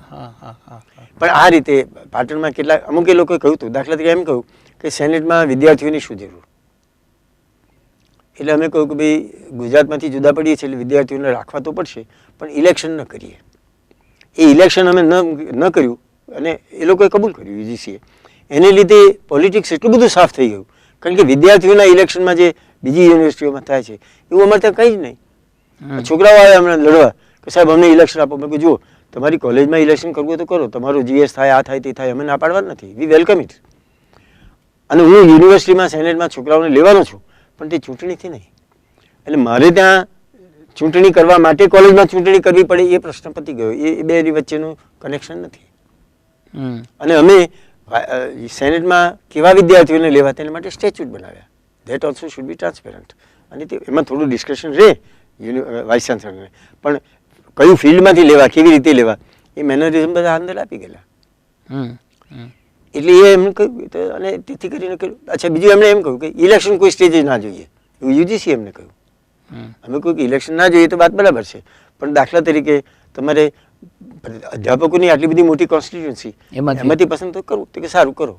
અમે કહ્યું કે વાઇસ પ્રિન્સિપાલોની કોન્સ્ટિટ્યુન્સીમાંથી એક્ઝિક્યુટિવમાં આવે તો કે ચાલશે, પણ બાકીનામાં દાખલા તરીકે ડીન્સ, તો ડીન્સમાં તમે સિનિયર મોસ્ટને મૂકો, બાય રોટેશન કરો. આવી બધી વસ્તુ એમણે કહી. એટલે અમારે ત્યાં ઇલેક્શન ઓછામાં ઓછા થયા. એક્ઝિક્યુટિવ કાઉન્સિલમાં 2 જ મેમ્બર કે 4 જ મેમ્બર ઇલેક્ટેડ છે, બાકી બધા નોમિનેટેડ છે. અને nominated through stage, government nominees નથી આ બધા. આ બધા they are nominated according to statutes. એટલે ઇલેક્શન બહુ ઓછા, એટલે એ પોલિટિક્સ બધું નીકળી ગયું. અને લોકલ પોલિટિક્સ અમારે ત્યાં બીજા ગામો કરતાં પાટણમાં ઓછું હતું. તોય ત્યાં પછી પગપેસારો તો થયો. ધીમે ધીમે એ થતો ગયો. એ થવાનું. એ તો ચારે બાજુ આઇસોલેટેડ તો રહેવાતું નથી. બીજી યુનિવર્સિટીમાં હોય ને અહીંયા કેમ નહીં એવું થાય. પણ એ પણ જે થાય છે તે બધું પણ પેલા સ્ટેચ્યુસના ફ્રેમવર્કમાં જ કરવું પડે છે. એટલે આપનો જે વહીવટનો અનુભવ હતો એ મને એમ છે કે આ યુનિવર્સિટીમાં હકારાત્મક એ મને બહુ જ સહયોગમાં આવ્યો. ખાસ કરીને 2માં. એક તો યુનિવર્સિટી ઓફિસ સેટઅપ કરવામાં. દાખલા તરીકે એક ડિસિઝન એવું લીધું કે પહેલા ઓફિસરો બધા રિટાયર્ડ રીએમ્પ્લોયડ લીધા. એનો ફાયદો એ થયો કે બધા અનુભવવાળા આવ્યા. યુનિવર્સિટીઓમાંથી આવ્યા. અને પછી બધાને એક પછી એક હું રિટાયર કરતો ગયો કે જેથી કરીને એક પછી એક ભરતી થાય. સામટા 5-7 ખરાબ ઓફિસરો થઈ જાય તો શું કરવું? બધા નવા આવે ને 20 વર્ષ લગી પાછા બેસી રહે. એટલે આખી પોલિસી જેવી થઈ ગઈ. એક વાત આ થઈ. એટલે ઓફિસ સેટ અને પછી એનો પ્રોસિજર તો કેવી રીતે કાગળ આવે ત્યાંથી માંડીને ટપાલ આવે ત્યાંથી માંડીને કાગળ પ્રિન્સિપાલ અત્યારે વાઇસ ચાન્સલર પાસે કાગળ આવે એ ટપાલમાં આવ્યો તો કે ફોર ડિસિઝન કરીને મૂકે. હું કહું કે એનો પ્રીવિયસ કોરસ્પોન્ડન્સ મને બધું બતાવો, એના કાયદાની પોઝિશન શું છે તે બતાવો. એમને એમ ડિસિઝન ના લેવાય. એ આખી પ્રથા જે ત્યાં પડી છે તે સારી પડી છે એવું અત્યાર સુધી લોકો કહે. આ તો પણ ભાઈ એક જ બાબત છે. આ એડમિનિસ્ટ્રેશનમાંથી જે હું શીખેલો અને જે એકેડેમિક્સમાં નથી એ બીજી બાબત થઈ. એક બાબત એ થઈ કે હું ઉત્તર ગુજરાતમાં નોકરી નહીં કરેલી અને હું એજ્યુકેશનનો માણસ નહીં. એટલે મેં કહ્યું કે મને આ બધા મારા પ્રિન્સિપાલો મારા પ્રોફેસરો બધાને હું ઓળખું નહીં એ કેમ ચાલે? મારે હું રસ્તામાં મળું ને એ મને ન ઓળખું, હું એમને આવું તો ચાલતું હશે તો મારે એમને મળવું જોઈએ. કેવી રીતે મળાય? એટલે મેં કાગળ લખવા માંડ્યા કે હું તમારી કોલેજની શુભેચ્છા મુલાકાતે આવવાનો છું, ફલાણી તારીખે તમને અનુકૂળ પડે તો જણાવશો. પ્રિન્સિપાલને કાગળ લખ્યા. પહેલાં જે કાગળો ગયા એટલે પ્રિન્સિપાલ વિચાર કરે કે આ બોલાવતા નથી પણ આમંત્રણ આપ્યું નથી છતાં કેમ આવે છે. એટલે જ્યાં ખબર પડી મને કે અવઢવ ચાલે છે મેં ફોન કર્યા. મેં કહું માત્ર મળવા આવું છું, હું ઇન્સ્પેક્શન વિઝિટ પર નથી આવતો. મારો પ્રોગ્રામ આ સવારની કોલેજો માટે હોય બધી. હું સવારે આવીશ, તમે 100-150 છોકરા તમારી કોલેજના એવા રાખજો કે થોડા ભણેલા હોય, સારું ભણતર હોય, જેમનું NSSનું કામ કરતા હોય, NCCમાં હોય, થોડા રિસેપ્ટિવ હોય એવા 100 છોકરોના ક્લાસરૂમમાં બેસાડજો. હું 15-20 મિનિટ બોલીશ. પછી એમને જે સવાલ પૂછવા હોય તે પાછું અડધો-પોણો કલાક તેનો 1 કલાક 1.25 કલાકનો એમની સાથે સત્સંગ. આ વસ્તુ એમને બધાને માટે નવી હતી કે આવું. અને વાઇસ ચાન્સલર સામે ચાલીને કહે કે તમે સવાલ પૂછો હું જવાબ આપવા તૈયાર છું, એ બધા નવાઈ લાગી. ત્યાર પછી 1 કલાક સ્ટાફરૂમમાં બેસીને, સ્ટાફરૂમમાં જ બેસીને, પ્રિન્સિપાલની રૂમમાં નહીં, સ્ટાફરૂમમાં બેસીને પ્રોફેસરો સાથે, પ્રિન્સિપાલ સાથે 1 કલાક અને મેનેજમેન્ટને જો મળવું હોય તો એમની સાથે 1 કલાક. આ મારો પ્રોગ્રામ. એટલે પહેલાં એક પ્રિન્સિપાલ તો એવું કહેવડાવ્યું, મને જવાબ અપાયો. મારું કાર્ટૂન કાગળ લઈને ગયેલો તો સાહેબ તો કે આવું છે પણ તો કે પ્રસંગ પડશે પ્રસંગ. એટલે પછી કોલેજ ડેમાં બોલાવી છે. કોલેજ ડેમાં મારે આવવાનું, મારે ફોર્મલ ફાઇન ભાષણ કરવું ને બધા સાંભળે હું જતો રહું પાછો, એ નથી મારે જોઈતું. મારે મળવું છે. વાહ વાહ, બહુ સરસ. એટલે એ પ્રિન્સિપાલને ફરી મેં આવું બધું લાંબુ લખીને મોકલ્યો તો પેલું કંઈક સાહેબ તો કે પણ આપણે એમ કે. એટલે મેં પછી તપાસ કરી, મેં આ સાહેબ આવું કેમ કહ્યું? કે સાહેબ એ કોલેજમાં જવા જેવું નથી માટે આવું કહે છે કે તમે જાઓ તો કોલેજમાં છોકરો જ ના હોય. આવું પણ બનતું હોય. ખેર એ જ વાત. પણ આની અસર તો જે પડી છે સાહેબ એ તો કંઈ અદ્ભુત પડી છે. દરેક, હું 6 વર્ષ રહ્યો, દરેક વર્ષે દરેક કોલેજ કેમ્પસમાં હું એકવાર ઓછામાં ઓછો ગયો છું. કેમ્પસમાં એટલા માટે કહું છું કે મોડાસામાં 5 કોલેજો એક જ કમ્પાઉન્ડમાં હોય, બધી ઠેકાણે તો જવાય નહીં, દરેક કોલેજમાં ન જવાય. પણ હું એક કોલેજમાં જાઉં છું, તેનાથી બીજા બધા પ્રોફેસરો મળે છે, સાંજે નવરા બેઠા હોઈએ તો વાતો થાય છે, બધાને મળાય છે, છોકરાઓ મળે છે. એટલે છોકરા અચ્છા એ આ એક શુભેચ્છા મુલાકાત હું એને કહેતો હતો. એને 6 વર્ષ મારી ચાલી. બીજું મારું સારામાં સારું કામ એ મેં એ જોયું કે આપણી મોટામાં મોટી વીકનેસ આપણા એડમિનિસ્ટ્રેશનની, અધ્યાપકોની, બધાની કે વિદ્યાર્થીઓને સીધા મળતા નથી. અને કમનસીબે જે પોલિટિક્સમાં બહાર છે તે બહુ સાચું કે તમારે મળવું હોય તો નેતાઓની મારફત જ મળવું પડે છે.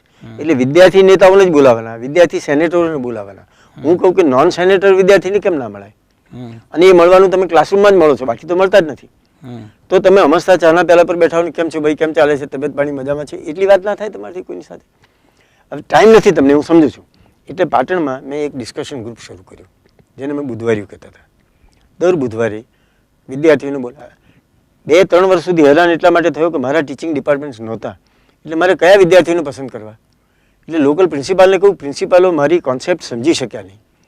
એટલે હું અમદાવાદથી જાઉં અને કહું કે કેમ ભાઈ ગયા બુધવારે કહ્યું હતું તો આજે બોલાવ્યા છે છોકરાઓને? તો કે ના સાહેબ એ તો ભૂલી ગયો. તો કંઈ નહીં હવે બોલાવો. તો કે સાહેબ હવે તો કોલેજ છૂટી ગઈ. ઉભારું સાહેબ પણ B.Ed કોલેજ ચાલે છે ત્યાંથી છોકરાઓને મોકલું. દર વખતે જુદા છોકરાઓ આવે. મેં કહું આ ડિસ્કશન ગ્રુપ એટલે શું કહેવાય તેનો તમને ખ્યાલ? કંઈ કન્ટિન્યુટી, કંઈ એના એ છોકરાઓ, કંઈક રિસેપ્શન. 2 વર્ષ એમના એમ ગયા મારા. ગ્રુપ તો ચાલતું હતું પણ એ કંઈ બહુ સેટિસ્ફેક્ટરી નહીં, પણ છોકરાઓ જોડે વાતો કરતો હું. 3જી વર્ષે મેં પરીક્ષાઓ લીધી, એટલે યુનિવર્સિટી પરીક્ષાઓ લીધી પહેલી વાર. ત્યારે પાટણ સેન્ટરમાંથી જે પહેલાં 3 આવ્યા, દરેક ફેકલ્ટીના દરેક પરીક્ષાના 3-3 છોકરાને બોલાયા. ચાલો તમને અભિનંદન આપવા માટે બોલાયા, ચા પાણી પાયા, સારી સારી વાતો કરી. પછી કહ્યું કે આ બુધવારીઓ આવું ચાલે છે, એમાં તમે આવજો. એમને લાગ્યું કે આવા જેવું છે. એમાંથી અડધા આવ્યા, ભાગના આવ્યા. અમારું રજિસ્ટ્રેશન પછી એક વખત એવું બન્યું હતું કે 50-60 છોકરાઓ આવી ગયા. આટલા બધા નહીં જોઈએ તો બીજું કરો ગ્રુપ, પણ મારે તો 25 જ જણા જોઈએ, 40-1નું એનરોલમેન્ટ કરવા તૈયાર. એટલા કર્યા, એમાંથી 10, 15, 25 એટલા આવે. અને પછી સાહેબ શું થાય, છોકરા આવીને કહે સાહેબ હવે તો વેકેશન છે, એટલે વેકેશનમાં તો કે વેકેશનમાં પાટણમાં રહેવાના છો કે બહારગામ જવાના છો? બહારગામ જવાનો તો ના આવતો, પણ પાટણમાં રહી અને ત્યાં ઓટલા પર બેસીને ગપ્પા મારશો એના કરતાં તમને અહીં આવો તો મને તમારા વગર ગમતું નથી, આવો ને મળી. પરીક્ષા સાહેબ છે, હવે કેવી રીતે હોય? મેં કહું પરીક્ષા કેટલા વાગે છૂટે ભાઈ? કે સાંજે 6 વાગે. મેં કહું આપણે 6 વાગે તો મળીએ છીએ, તમે પરીક્ષામાંથી છૂટીને આવશો તો ઉલટા છૂટું મન થશે તમારું. સાહેબ વર્ષમાં 51 મિટિંગો થતી હતી, દિવાળીના બુધવાર સિવાય મિટિંગો. એ છોકરાઓ આજે મળે છે ને જે યાદ કરે છે, એટલે સીધો સેતુ. અને હું તો શિક્ષક નહોતો, અમારે વાત કઈ શીખવાડવાની તો હતી જ નહીં, બહારની જ વાતો થતી હતી. પણ આ પેલું વાડિયા ગ્રુપની પેટર્ન, એક છોકરો બોલે, મેં પહેલી જ મિટિંગમાં કહ્યું અમારા બહારના કોઈ માણસ, હું લાઇબ્રેરીમાં મળતા માટે લાઇબ્રેરિયન, અને એક રિટાયર્ડ પ્રોફેસર નવનીતભાઈ શાહ બહુ સારા હતા, તે આવતા, એ બહુ ચાલ, અને મોહનભાઈ પટેલ હતા, બાકી બહારનું કોઈ નહીં. અને અમે કહ્યું કે પહેલું અમારે ઓછામાં ઓછું બોલવું પડે, તમારે જ બોલવાનું, જ્યાં તમારો ખાડો પડી જશે ત્યાં અમે ટાપસી પૂરીશું, અને છેલ્લે 5 મિનિટનું સમાપન, બીજું કંઈ જ નહીં. પણ સાહેબ શું વાતો થઈ, છોકરાઓ પછી સામે આવીને કે એક છોકરો કે સાહેબ એમ કે મનુસ્મૃતિમાં કહ્યું છે કે પત્ની કેવી પસંદ કરવી એના વિશે બોલો. બોલ, એ તો ભાઈ બોલ્યો તો સાહેબ સ્વાભાવિક રીતે જામે પુષ્કળ. એટલે પછી પૂરું થયું એટલે એક છોકરીએ કહ્યું કે સાહેબ પત્ની પસંદ કરવાની વાત, પતિ પસંદ કરવાનું શું? તું એના પર બોલ.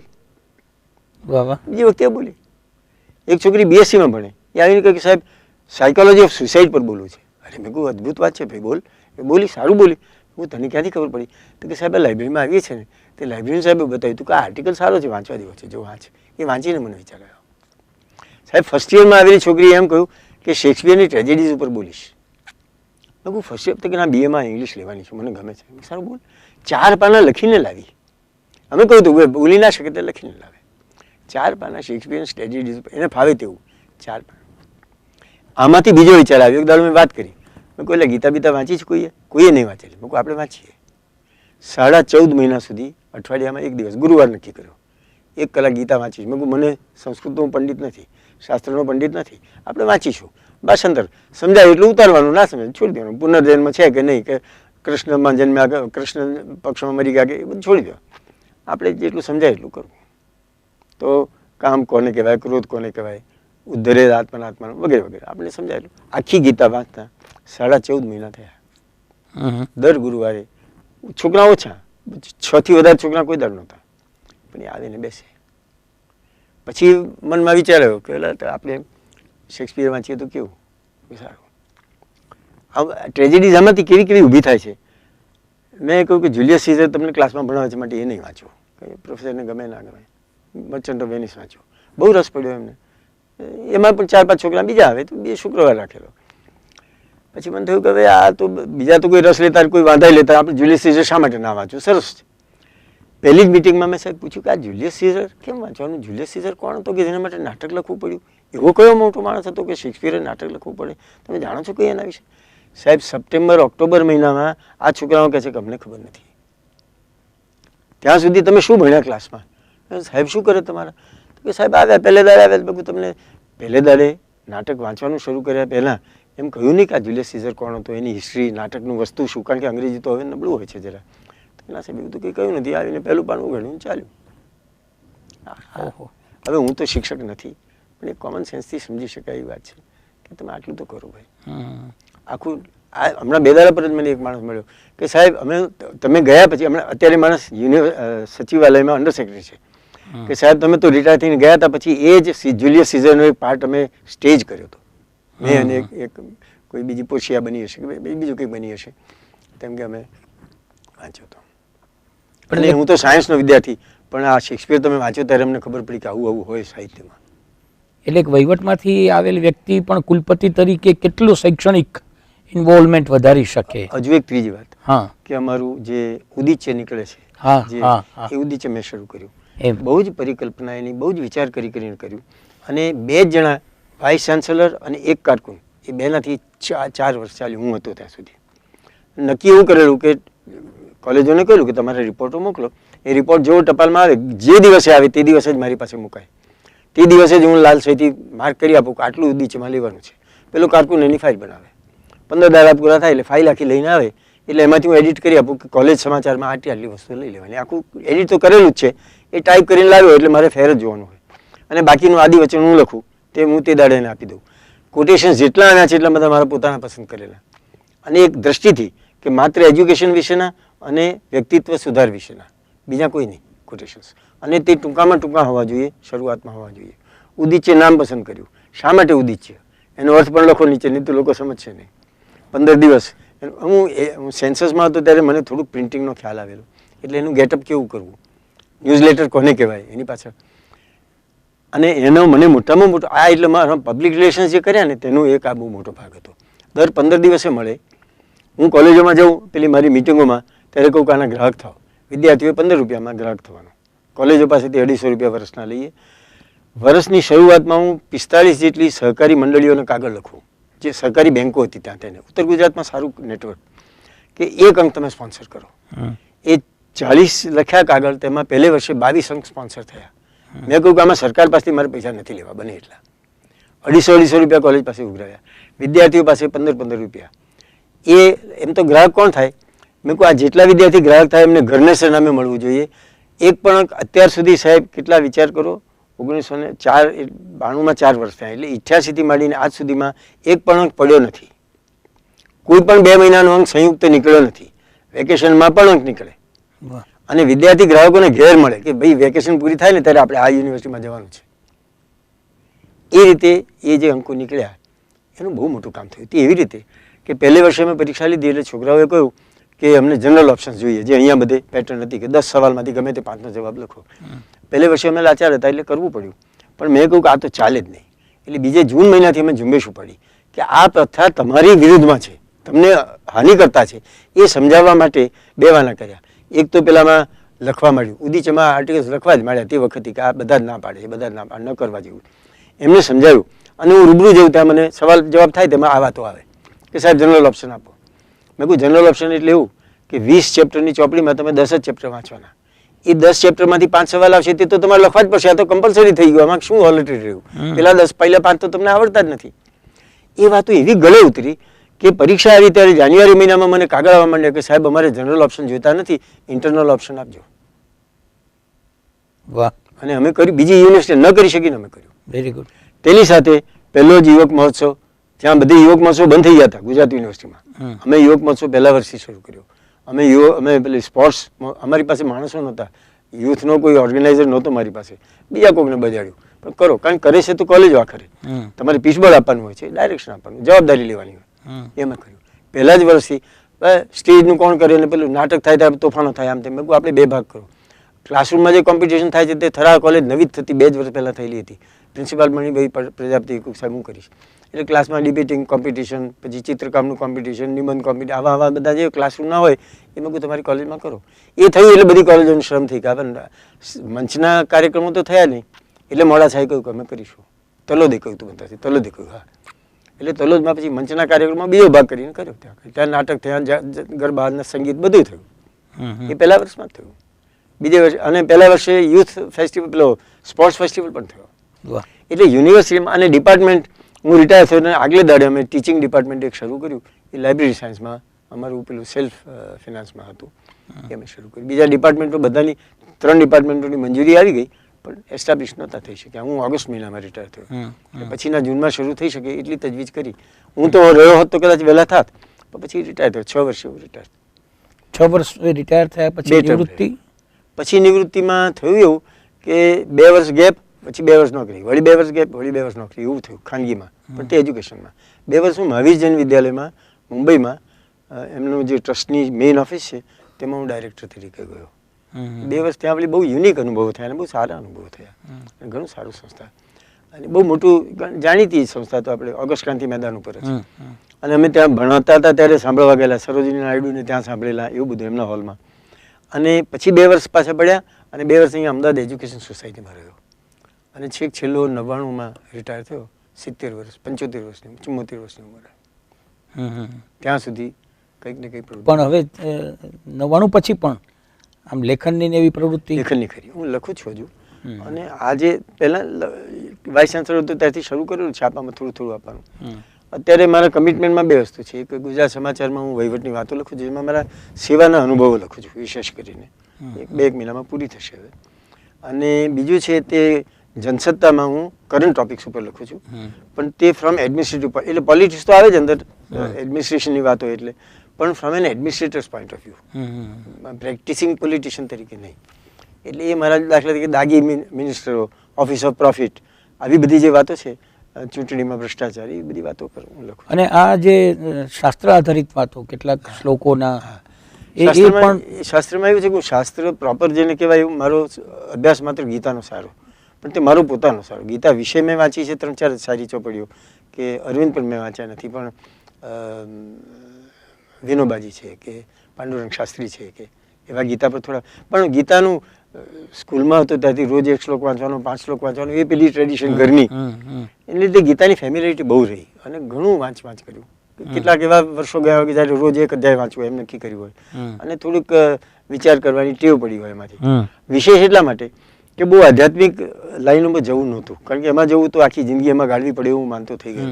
એટલે આપણને રોજનું આધ્યાત્મિક બેઝ આપણા લાઈફમાં હોય તે પૂરતું છે, પણ આમાં ગીતામાં કહ્યું છે તે આપણા જીવનમાં લાગુ પડી શકે છે કે કેમ, કેટલી હદે, એ જોવાની મારી દ્રષ્ટિ. અને મને નવી એ લાગી કે ખરેખર આ ઊંચામાં ઊંચું આધ્યાત્મિક જ્ઞાન જે છે એ આપણા રોજેરોજના જીવનમાં આપણા જીવનનો બેઝ બની શકે એવું છે. યાજ્ઞિક સાહેબ, આપના કોઈ જેને આદર્શ વ્યક્તિત્વ આપ ગણો કે આ જાણે અજાણે મારા જીવન ઉપર જેને અસર કરી? ના, જાણે અજાણે એટલે મારા અજાણે, બાકી જાણે તો આદર્શ વ્યક્તિઓ માટે મારે કુટુંબી બહાર જ નથી જવું પડતું. વાહ. મારા પિતાજી, મારા મા, મારા મોટા બેન, કે જે અંગ્રેજી સ્કૂલમાં દાખલ થનાર પહેલી કન્યા નડિયાદમાં. વાહ. અને અમદાવાદની વડનગર નાગર બ્રાહ્મણ જ્ઞાતિમાં પહેલા ગ્રેજ્યુએટ. સંગીત જાણે, ચિત્રકામ જાણે, અને મોટી ઉંમરે ઘણા સંઘર્ષો બેઠા, ઓર્થોડોક્સ ઘરમાં રહીને, સ્થિતિ પણ બહુ સારી નહીં, અને છતાં કુટુંબ ભાવના જે એમણે એમના કુટુંબમાં કેળવી, બધા જે બંને પક્ષના લડનારા એમને આવીને કોન્ફ્લિક્ટ કરી જાય, એ મારા બેન હતા મોટા. અને 1, 2, 3 ચોથા એક મારા ભાઈ હતા બીજા, જેમને અંગ્રેજીમાં કઝિન કહેવા જોઈએ, બીજા કાકાના દીકરા એન્જિનિયર હતા, સેલ્ફ મેડ મેન. અને એન્જિનિયર હતા છતાં પણ સાહિત્યમાં પણ રસ, વાંચવામાં ઘણો રસ, મોતીના દાણા જેવા અક્ષર, પરદેશ ગયા હોય ત્યાંથી કાગળ લખે તો એક ઇનલાઇન લેટરમાં એટલું બધું લખી નાખે. બહુ જ વ્યવસ્થિત માણસ, એના ગોલ્સ વિશે બિલકુલ ક્લિયર, અને સિદ્ધ કરીને જ રહેવા. એસીસીમાં મેનેજર પદ સુધી પહોંચેલા, બહુ સારું કામ કરેલા. એ આપણે નેતૃત્વ ઘણા બધા હેઠળ કામ કર્યું અને એક નેતૃત્વ પૂરું પણ પાડ્યું. એવા નેતૃત્વ કોઈ યાદગાર? જો સારામાં સારા નેતાઓ જ જો ગણવા હોય તો જેમને નીચે કામ નથી કર્યું પણ જેમનું કામ જોયું છે, અનુભવે છે, એવા તો ગાંધીજીને સરદાર પહેલાં મૂકવા પડે. પણ ત્રીજા હું ઢેબરભાઈને મૂકું. એમ? ઢેબરભાઈનું કામ અદ્ભુત હતું, ખાસ કરીને સૌરાષ્ટ્રમાં હતા ત્યાં સુધી. અને જે સરદારે હિન્દુસ્તાનને માટે કર્યું તે ઢેબરભાઈએ સૌરાષ્ટ્ર માટે કર્યું. આજે કમનસીબી જે સરદારને થઈ છે એવું ઢેબરભાઈનું કર્યું કાર્યું બધું ઘણું સ્વરૂપ બદલાતા જાય છે, જુદી વાત છે. પણ ઢેબરભાઈ તે વર્ષમાં જે કર્યું એ અનબિલીવેબલ, ન ભૂતો ન ભવિષ્યથી, જેણે જોયું હોય તે જ સમજી શકે એવું કામ 48થી 47થી માંડીને 56 સુધીનું. એમાં હું 51માં ગયો એટલે તરતમાં જ ગયો હતો, પણ એ 3 વર્ષમાં મેં જોયું હતું. 51માં હું ગયો ત્યારે કે 47થી 51 સુધીમાં કેટલું બધું કામ કર્યું છે. અને જેવું કામ મરાઠવાડામાં અને હૈદરાબાદમાં નહીં થયેલું, મુંબઈમાં મર્જર થયું, ત્યારે એ લોકોને મુશ્કેલીઓ પડી છે એવી સૌરાષ્ટ્રને પડી નથી. સૌરાષ્ટ્રમાં આજે સૌરાષ્ટ્ર બંધ થયું ને આવતીકાલે મુંબઈ રાજ્ય શરૂ થયું, એ ટ્રાન્ઝિશન અમે we have not felt at all. Very good. હું તો રાજકોટમાં જ હતો, સિવાય કે માત્ર એટલું જ કે હવે કાગળ સચિવાલયમાં રાજકોટ લખવાના હતા એને બદલે મુંબઈ લખશું. બરાબર. અને સૌથી વધારે ટચિંગ એક્સપિરિયન્સ જો જોવો હોય તો સાહેબ, સૌરાષ્ટ્રની છેલ્લી ધારાસભા થઈ એમાં હું હાજર હતો, શિક્ષક ગેલેરીમાં બેઠો હતો. અને આ રાજ્ય સ્વતંત્ર રાજ્ય 5 વર્ષ સુધી આટલું બધું, 8 વર્ષ સુધી આટલું બધું સરસ કામ કર્યું, એ આજે આપણે તૈયાર કરેલી છોકરીને પરણાવી દેવાની સાસરે મોકલવાની છે. સાહેબ, બાબુભાઈ વૈદ્ય ઊભા થઈને શાકુંતલમાંથી શ્લોક કહ્યો, સેયમ યાતિ શકુંતલા. બે મોમેન્ટ, ધારાસભાની 2 મોમેન્ટ સૌરાષ્ટ્રની મને એવી યાદ રહી ગઈ. જ્યારે હું ધારાસભામાં બેઠો હતો પ્રેક્ષક ગેલેરીમાં, પહેલો પ્રશ્ન ગિરાસ્તારી એબોલિશનનો એક્ટ છેલ્લો પસાર થયો 51ની સાલમાં. એ કેટલા ટેન્શનમાં હતું તે વખતે ધારાસભા, અને છેલ્લી ઘડીએ એક નાની સરખી હિચ હતી. 2 કલાક એના પર માથાકૂટ કરી ઢેબરભાઈએ બહાર બેસીને ગરાસિયાઓ સાથે, અને પછી સફળતાથી સમાધાન થયું અને હસતા હસતા ધારાસભામાં દાખલ થયા. એ અને બીજી યાજ્ઞિક સાહેબ, એટલે જિંદગીમાં એવું પણ બને કે કુશળ વહીવટ આપણે કર્યો હોય અને શિક્ષણની પરિપાટી આપણી પાસેથી પસાર થઈ હોય, છતાં ફ્લોર ઉપર કદાચ એવી કોઈ એવી ઘટના બને કે જે જીવનમાં એટલી બધી સ્પર્શી જાય. અને એ જે આપે કહ્યું કે એક મોટી હીચ હતી ને નહીં થાય એવું લાગે ત્યારે ઢેબરભાઈ જેવો કુશળ નેતા એ હસતા હસતા પૂરું કરીને પ્રવેશે. અને સંસ્કૃતના શ્લોક સાથે એક આખું સ્ટેજ છે એ હવાલે કરવામાં આવે. એટલે આ એક હું એમ માનું છું કે સાતભાવ સુધી યાદ રહે ખરી વાત. એવા સુંદર અનુભવો આપની સાથે બહુ વિશાળ સંવાદમાં મને આજે એમ લાગ્યું કે ખરેખર વહીવટ અને શિક્ષણ અલગ નથી. સાચી વાત છે. જો તમે ન પાડો તો એક મિનિટ કહું એક મિનિટ કહું હાજી રસોઈમાં જે મીઠાનું સ્થાન છે ને નમકનું હાજી એ વહીવટનું સ્થાન છે. ક્યાં બાત હે. ખાઓ તો તમને ખબર ન પડવી. કોઈ એમ નથી કહેતું કે આજે મીઠું સારું પડ્યું છે દાળમાં, હો હા એમ કહે છે કે મરચું બહુ પડ્યું છે. બહુ જ છે. વાહ વાહ. મીઠું ખરાબ પડ્યું છે કે છે કે આ બહુ જ મીઠું પડ્યું છે અથવા બિલકુલ મીઠું નથી, પણ પ્રમાણસર મીઠું પડ્યું છે એવું કોઈ ક્યાં નહીં. બાત. વાહ વાહ. અને એ દેખાય નહીં. એ બધા સિવિલિયન એ suppose to be faceless. Yes. Yagnik સાહેબ, હું આભાર એવું નહીં બોલું, કારણ કે જે આપના અનુભવ સિદ્ધ વાતો જાણવા મળી એટલે હું અહોભાવ વ્યક્ત કરું અને ખૂબ જ આદર વ્યક્ત કરું એ સમયનો અને એ સમયમાં જીવનાર યાજ્ઞિક સાહેબનો. તમારો આભાર મારે માનવાનો છે કે આ વસ્તુ બહાર આવી. નમસ્કાર સર. Thank you.